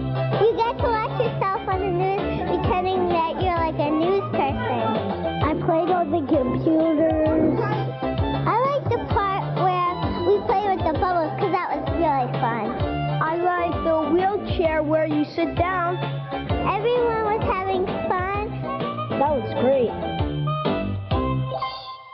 Did you know that C-SPAN and C-SPAN 2 were created and are supported by the cable television industry? In 1979, Cablevision and other cable companies established C-SPAN as a public service for their viewers. C-SPAN now provides live coverage of the U.S. House of Representatives, and C-SPAN 2 covers the Senate. Both networks carry live hearings, news conferences, viewer call-in shows, and special educational programs kids can watch in schools. Cablevision, get to know us. We've got a lot to offer.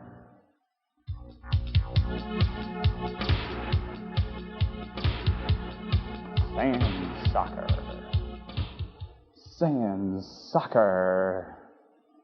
Welcome back to You're the Expert. I'm Bill Polchinski, and I'm sitting here with Matt Ruggerio from Fort Lee, New Jersey. Hi, Matt. Welcome to the program. Thank you. And Matt plays, of all things, sand soccer. Now, what the heck is sand soccer? It's a variation of soccer. It's a little bit more difficult than regular soccer. It's like it says, it's soccer on the sand, but it's played with less players. As opposed to 11, you play with 4 and a goalie. The goals are much smaller. The field is much smaller. It's about 30 yards by about 20 yards. And again, it's played on sand, and the rules are very they were scripted very tongue-in-cheek, and they're very loosely interpreted, to say the least. So but it's really basically it's something for fun. You know, it's basically a fun game. That's what it is. When we're talking about sand soccer, are we talking about going to the Sahara Desert, or could we use our local beach? The Sahara works, but we use Long Beach, which is you know, quite adaptable to it. Any beach is good. We happen to use Long Beach here in Long Island, but there's plenty of other tournaments in New Jersey on the shore. Any place there's sand, you can basically set up fields and go for it. And where did sand soccer originate? I don't know if you're familiar with Umbro. It's a manufacturer, athletic apparel manufacturer. I've seen the name. Pretty unique. All they do, as opposed to like a Nike or a Reebok who does sneakers and a little bit of basketball and a little bit of everything, actually. Umbro is unique in where they only manufacture soccer apparel, be it balls and shin guards and clothing. That's all they do is soccer. So about 5-6 years ago, one of the ex-pros, one of the many ex-pros who was down there, saw a beach volleyball tournament, saw that it was starting to catch on. And he was in Brazil for a while, and he saw that that's big in Brazil. Sand soccer's been in Brazil for a long time.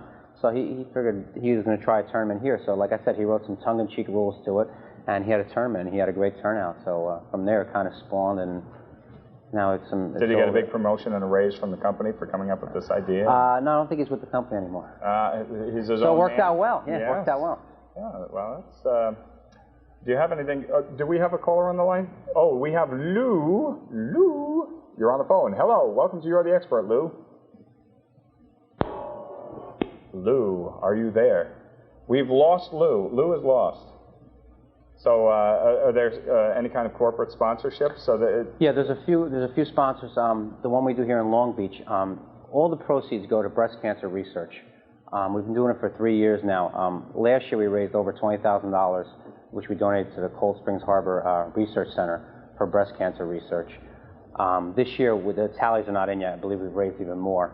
And with the help of, again, Umbro and some of the local sponsors, Barry Athletic and the 1 in 9 Breast Cancer Coalition, we kind of, we get everything together. And, I mean, we really have to thank all the teams that were there this year and all the coaches. I mean, we get a great turnout every year. Yeah, what a wonderful thing. It's grown every year. We went from, I think, 70 teams last year to 86 this year, and we're hoping for over 100 next year. And everybody really comes in the spirit of, nobody really comes to, it's not really competitive. It's competitive, but they don't care, if they win or they lose. Everybody goes home with something.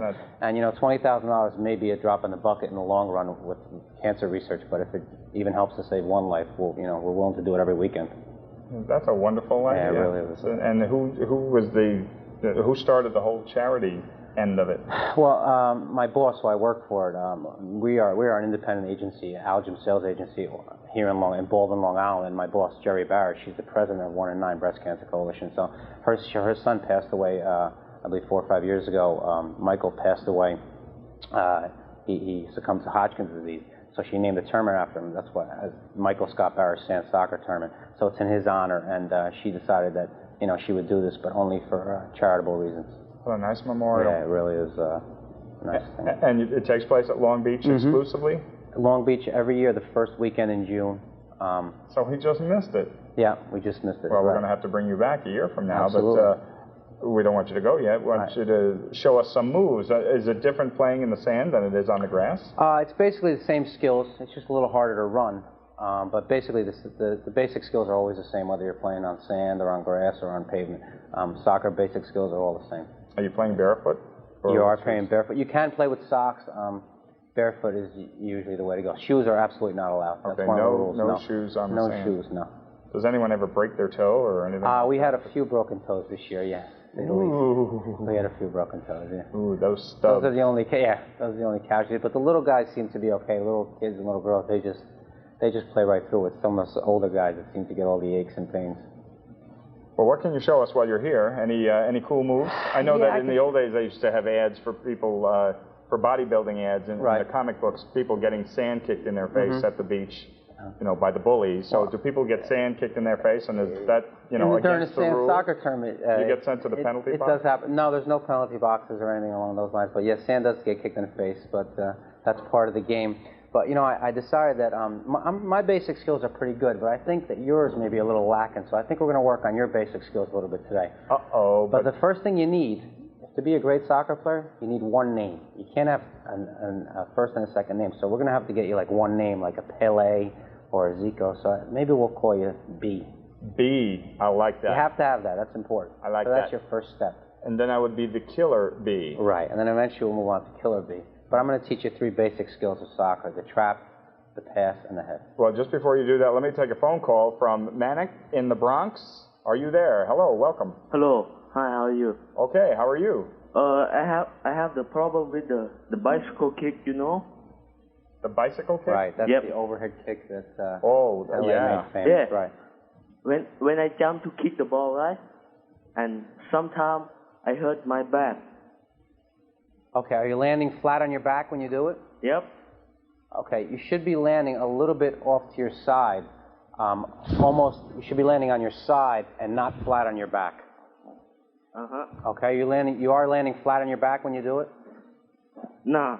Okay, you should be landing a little bit on your side, so you want to land almost on your shoulder and on your hip, so you absorb some of the blow when you do it. Are you there? Are you okay? Oh boy, the poor fella. He got all choked up over that answer. We have another caller. We have Matt from Babylon. Matt, Babylon. Hello, I just want to know how to do a rainbow kick. Okay, a rainbow kick is, I guess I'd have to try and show you. I don't think I'll be able to. Without kicking out any of our lights? I'll be able to do it in here. What he's talking about is basically, as you're running, you would flip the ball up on the back of your foot and then lift it so it would go high and over your head. Whoa, that is sharp. The way to practice it, Matt, is basically just in slow motion. As you're running, you want to roll the ball up on your leg and then pull this leg away and flip it up. I'm not going to be able to do it in here because it is going to hit the lights, but that, just in slow motion, if you want to practice for yourself, again, roll the ball up on your leg and then flip it up. Oh, there goes half of our $100 set. I can't do it in here because it is going to end up on the lights, but where did that ball end up? Roll it up on the back of your leg and pull your leg up real fast, and I'll get it over your head. You just destroyed half of our equipment. That's okay. That's okay, though. It's kind of a rock and roll thing. All right, well, I'm up, and you want to show me some moves? Was that it, Matt? Are you there? He's gone. Okay. He's goodbye. Okay, now what am I going to learn? I'm B, by the way. You're B from now on. Okay. I'm going to show you the trap is the first basic element. So if you give me a few feet back, I'll show you exactly what I want you to do. Okay.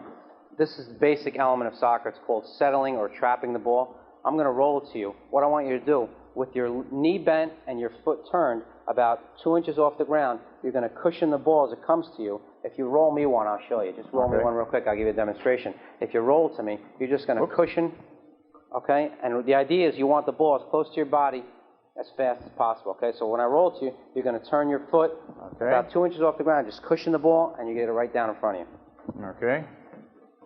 Okay, like good. That. Yeah. Now with the same motion. B. I am B. Right. Okay. Let's try it again, B. Okay. Roll that back to me. You want that back? Yeah. Okay. Now there's the first mistake that you made. Oh, no, I touched it with my hands. Oh, when you're passing it back to me, you want to use the same motion and just follow through and pass it back to me. So let's see if you can settle it this time. Same way I just taught you. Whoop. All right. Okay. Good. Okay. Pass Am it I allowed back. to do that? Yeah. Stop it? Yeah, sure. Okay, now. Pass it back. Okay. Now on your passing, what you want to do is, in the same position as you did stop it, okay, you want to get your knee in a comfortable position next to the ball and follow through. In other words, if you've ever played baseball before, you don't swing with your feet flat instead. You do step into the ball, correct? Yes, okay. It's the same motion here. You're just going to step into the ball and follow through. Okay, so I'm getting alongside there. So now you're there. trapping. There you go. I'm moving in there, and I didn't. That was and you just want to follow through as you go. Okay. Just a nice natural motion. Stop that. Follow through. Stop. Hey, come back here. And then. Follow through. Okay. All right. Oh, yeah, that follow through makes all the difference in the world, boys and girls. All right. Now what I'm going to show you next is we're going to get a little bit more advanced on you. Oh, man. Is the chest trap. Okay. Is this going to? It might hit my microphone, so I don't know if that's. Okay. How about a thigh trap? A thigh Good trap. enough. All right. It's the same type of thing. You want to drop it down and get it to your foot as soon as possible. The idea behind that is when you're playing in a game, you're not going to have a lot of time. If a ball's coming to you, your defender's going to come to you also. So the idea is to get it down to your feet and be able to play it away as fast as possible. So you want to give yourself as much time. Okay. And a person who can settle the ball quickly gives himself more time to react on the field. Okay. Okay, so if you can toss this to my easy toss. Thigh, easy toss to my hard thigh. ball. To my thigh, I'll show you how you can. Okay, and it goes right down to my foot. immediately. It's basically the same maneuver you're using your foot. As the ball comes, you're just going to draw your thigh back and let it drop to your foot. So basically your movement is this. It comes and it drops down. Okay, so I'm pulling my thigh back. All right, there you go. Let me try that out. Hey! Okay, good. And that's And good. I You got the sole of the foot down, which is good too. I didn't even teach you that. Oh, see that? Okay, one more thigh. I'm getting it by telepathy. Here we go. Okay, let me try this again. All right. Hey! Oh, that was a good one. I gave it the That was second good. kick, and that sent it off in the wrong direction. That was good. I got cocky. Okay. I was got the thinking name about down. all those memorabilia shows. Okay. Last and not least, everybody talks about head in a soccer ball. Okay? And they ask me if it hurts. Okay, if it's done properly, it'll never hurt. That's properly meaning not the top of your head, not obviously never the side of your head, and never your nose. You always want to use your forehead, but you don't want the ball to play you. Again, same thing as baseball term. When you're scooping a grounder, you're not going to let the ball play you. You're going to aggressively attack it. Okay, so if you're throwing the ball to my head, what I'm doing is my eyes open, my mouth closed, which is very important. A lot of guys are, with their mouth closed, I want to snap my neck and get it right back to you. Okay. If you toss it to my Now, what happens if your mouth is open? You could eat a chunk of the ball, or flies and other things. You want to keep your mouth, or you may come down on your tongue, which is always pleasant. That's not fun at all. So if you throw it to my head, I'll snap it right back to you. Okay. Okay? Hey. Right off my forehead, I'm concentrating on getting it back. You throw it again, I'll show it. Okay. Okay, I'm concentrating on getting it back to you. Okay. That's great. Same way, eyes closed, eyes open, mouth closed. Okay. Snap your neck, okay? Okay. You play the ball. You come into it as it comes. Okay. There you go. That okay, better? now one more. Does that hurt? Whoa, that was excellent. no, I now like see, it doesn't hurt. That was a good If one. you do it properly, you're really not hurting in there, right? And with me, I really don't have anything in between here, so it doesn't really bother me. I could have been a contender. I could have been somebody. Is that you, Matt? So now you have the basic skills down for the most part, and you're ready to play sand soccer. So where can I practice some sand soccer? Anytime you get on the sand, or next year, the first weekend in June, you're more than welcome to come and join us. Well, thank you so much, and thanks for Thank being you. on the Nice program, meeting you. Matt. Pleasure meeting Nice you, meeting and you. lots of luck and continued success Thank with you the very whole much. charity. Thank you. That's wonderful. Thanks a lot. We're going to cut away to a little spot here. Where are we? Hello. Oh, I am. The light doesn't work. We're going to be right back with old-time baseball right after this. Don't go away. You're the expert. Hi, I'm Joseph Ryan, and I work for Cablevision's Converter Control. Part of my job is to make sure all the converters that leave here are in good working condition for our customers. Sometimes a converter will need a repair. When that happens, we give the customers a new converter right away so they don't have to wait for one to be repaired. I like knowing that the work I do helps customers enjoy a clear picture when they sit down to watch TV. And by doing my job well, I help give customers the good service they deserve from Cablevision.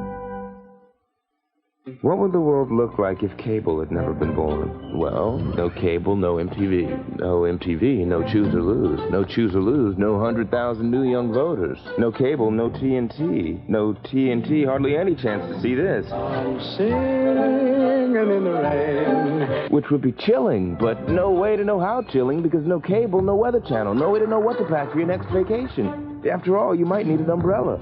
Okay, cable. It's everything television can be.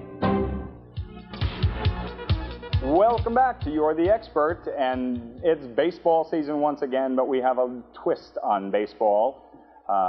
We have in the studio here with us tonight, we have Ken Balcom. How you, Bill? How are you? Nice to meet you. And Gary Monti. Yeah, hi. Welcome. And you guys play baseball, but in a slightly different way. Can you tell us a little bit about it?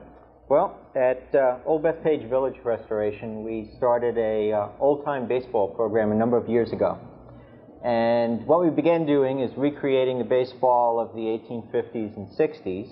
Since then, the program has grown. We've added somewhere near 156 volunteer players. And we've added teams that recreate the 1880s era. We have researched and authenticated uniforms. We've outfitted the players and literally created a league with an alternative form of baseball for people to play, and provided historical background so that when the visitors to Old Bethpage Village come to watch, they're learning something, they're being entertained, and the people out there playing are having a great time. That's great. And you do this at Old Bethpage Restoration, Yes. And when do you do it? Almost every Sunday from now through Columbus Day weekend in October. And whose idea was this? Well, it was a lot of people. It started at Old Bethpage back in 1981, 80s, around then, around the time of the first baseball strike, actually, which I think is interesting. Yeah. Since then, 1860s was played for a number of years, and then around 1989, 1990, we decided to do the 1880s baseball to show the evolution of baseball. Because baseball, 1860s baseball is real baseball, 1880s baseball was baseball, and it's much different from modern baseball, and they were also different from each other. So we show the evolution of baseball. Yeah, for instance, now we're in the 1990s. Yeah. Is 1970s baseball that different from 1990s baseball? No, it's almost no change at all. But between the 1850s, 1860s, 1880s, we're talking about 120, considerable 30 changes. years ago. In the 1860s, the striker was the batter. The pitcher was a bowler who threw underhand. If the ball was hit anywhere in the field, including foul territory, and caught on one bounce, the striker became an out, or it was also called a hand down. Hand down? A hand down. 3 hands down, that's it, next inning. The base paths were still 90 feet. The pitcher's mound was 50 feet. There was, that was a considerable difference, that underhand pitching and the one bounce rule. By the 1880s, that was gone. It was overhand pitching. And it was 5 balls and 4 strikes. The striker was now called a batsman, and the one bounce rule was gone. Now you had to catch the ball on a fly. But what 1860s and 1880s had in common, there was no such thing as a baseball mitt. I was going to ask, that was my next question, was the equipment a lot different? Did we have helmets? Did we have shin guards? Did we have catcher's gear? There was shin guards and catcher's masks in the 1880s, but not in the 1860s. How different were they from what we have today? Obviously, manufacturing. The shin guards surprisingly were similar. The masks were considerably different. They were a much rounder style mask. The masks of the 1920s were more similar to an 1880s mask. Yeah. That's great. And you had the uniform on. Can you stand up and show us what the uniform looks like? This is this is the Westbury's team. I think it's important to note that all the teams that we recreate, there's 2 1860s teams and 4 1880s teams, and they're all based on actual teams on Long Island. This is the Westburys. There were the Belmore Seminoles, the Freeport Athletics, the Hicksville Ozones, and the 1860s teams were the Hempstead Eurekas and the Mineola Washingtons. And this is the this is the Westburys. Hand that over there. Whoa! In 1905, it's the earliest shot we have of the Westburys. Wow. 1905? 1905. We know that because one of the members of the Historical Society of the Westburys, that's her father. And we can determine his age of about 20, 21 years old. And we realize it was 1905. We have the Westbury team here, and it looks like they just finished the game with the Hicksville team, which were their arch rivals. And you can see these 2 fellows are from the Hicksville team. I don't know if they were the Ozones or not, the Hicksville Ozones, which was the 1880s team, but they most certainly was the Hicksville team. Wow. By way of comparison, was a photograph of a recreated game at Old Bethpage. And that's the Hicksville Ozones up at bat, and that's the Westburys in the field. And that's the umpire in the background. You see him. I noticed if you can get in on the umpire's hat. Let me see if I get the glare off there. Look at that umpire there. Look at that thing on his head. What a hat. You get a $100 prize if you knock it off his head. Really? It hasn't happened yet. Is that unwritten, or is that... Unwritten. It's among the players. How are the in the currency of the time period. Right. Oh, yeah, $100 then, which is like a quarter now, isn't it? Well, more like $10, $10, $15. And who researched all this? Who found out about a number all of us. these teams? Ken's done a lot of research. I've done a lot of research. The way I found out about the 1880s teams, I went through all the local newspapers, and the local newspapers in that day would have baseball, Major League Baseball, on the second page. The Philadelphia Athletics, the Cincinnati Red Stockings. Which is the way it should be. And on page 4 of this paper, they would have local baseball. They would talk about the South Shore League, which was Freeport and Rockville Center, Belmore, and the Hempstead Resolutes were the toughest team of their era. Ooh, the Resolutes. The Resolutes, they were murder. Good name for a punk band. Yeah. I think I'm going to go out and start one. Going all the way back to 1860s baseball, we were able to document names of teams, scores, locales on the island where teams played. And from that information, you can extract enough to formulate a team. Using the rules of the era, which were already in print and available, we can set rules. We take volunteers, dress them up, put them out in the costume, in the setting of Old Bethpage Village, have them play the game representing those teams, but the game is not scripted. It takes its own course. It's a real game. And they're true reenactors in that sense, in that they're reenacting and recreating baseball, but they're still playing it as a sport. They're doing it live. And that's the hook for these guys. They come out Sunday after Sunday to play because it's a competitive game, and it's kind of a new game, or a new twist on an old game, where you have modern baseball players playing 19th century baseball. And their skill level is very high, and they're recreating baseball by following the old rules. And then the spectator gets to see this, and they can see the one bounce catch, the one bounce pitch for a strike in 1880s.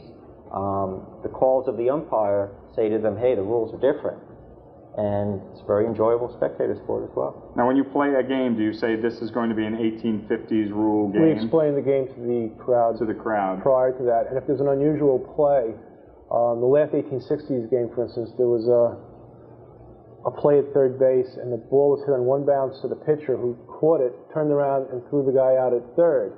And it was a double play. And you can see the crowd. What happened? Wait a minute, what's going on? Stop action, and we explain it. This is just what happened. Oh, that's terrific. So it's educational as well as fun. Yeah. Is it hard to make the leap from being a late 20th century baseball player to... It's a good question. 19th century. If you look at the scores of the 1860s games, they were outrageously high.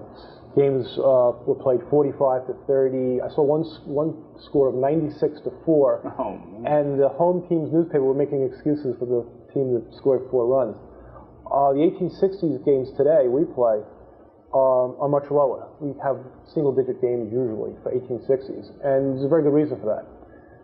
The reason being is that the people who played 1860s baseball were adults playing the game for the very first time.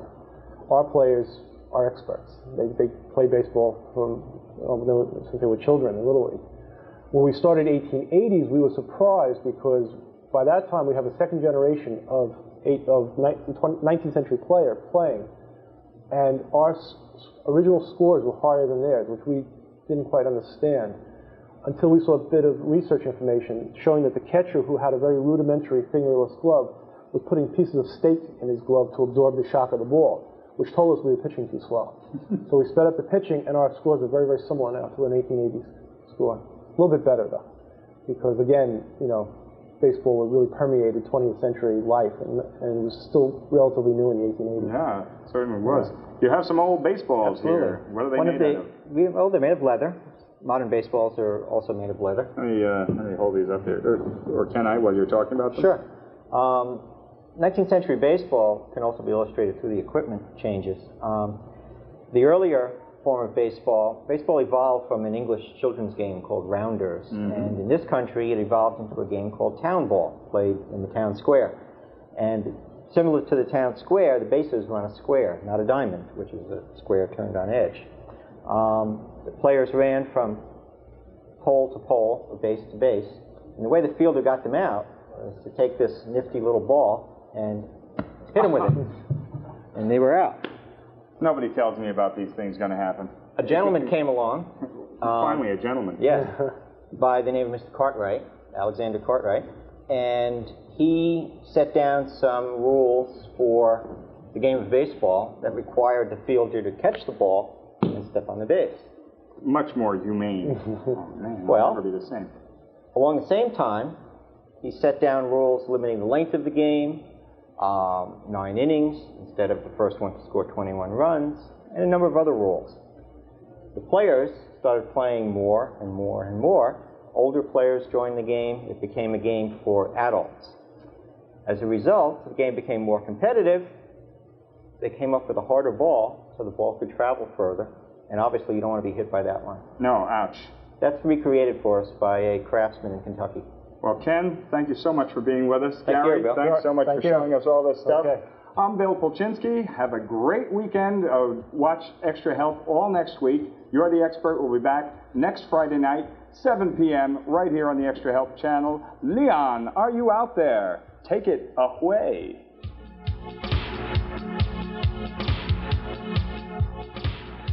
Great job, Bill, and all the experts for another great show. There's a lot of talent out there. Watch out, Bill. Now, I've got to call it a week here at Extra Help. I had a great time, as always. Please have a safe and happy weekend. I'll see you next week when we start our countdown for the Regions.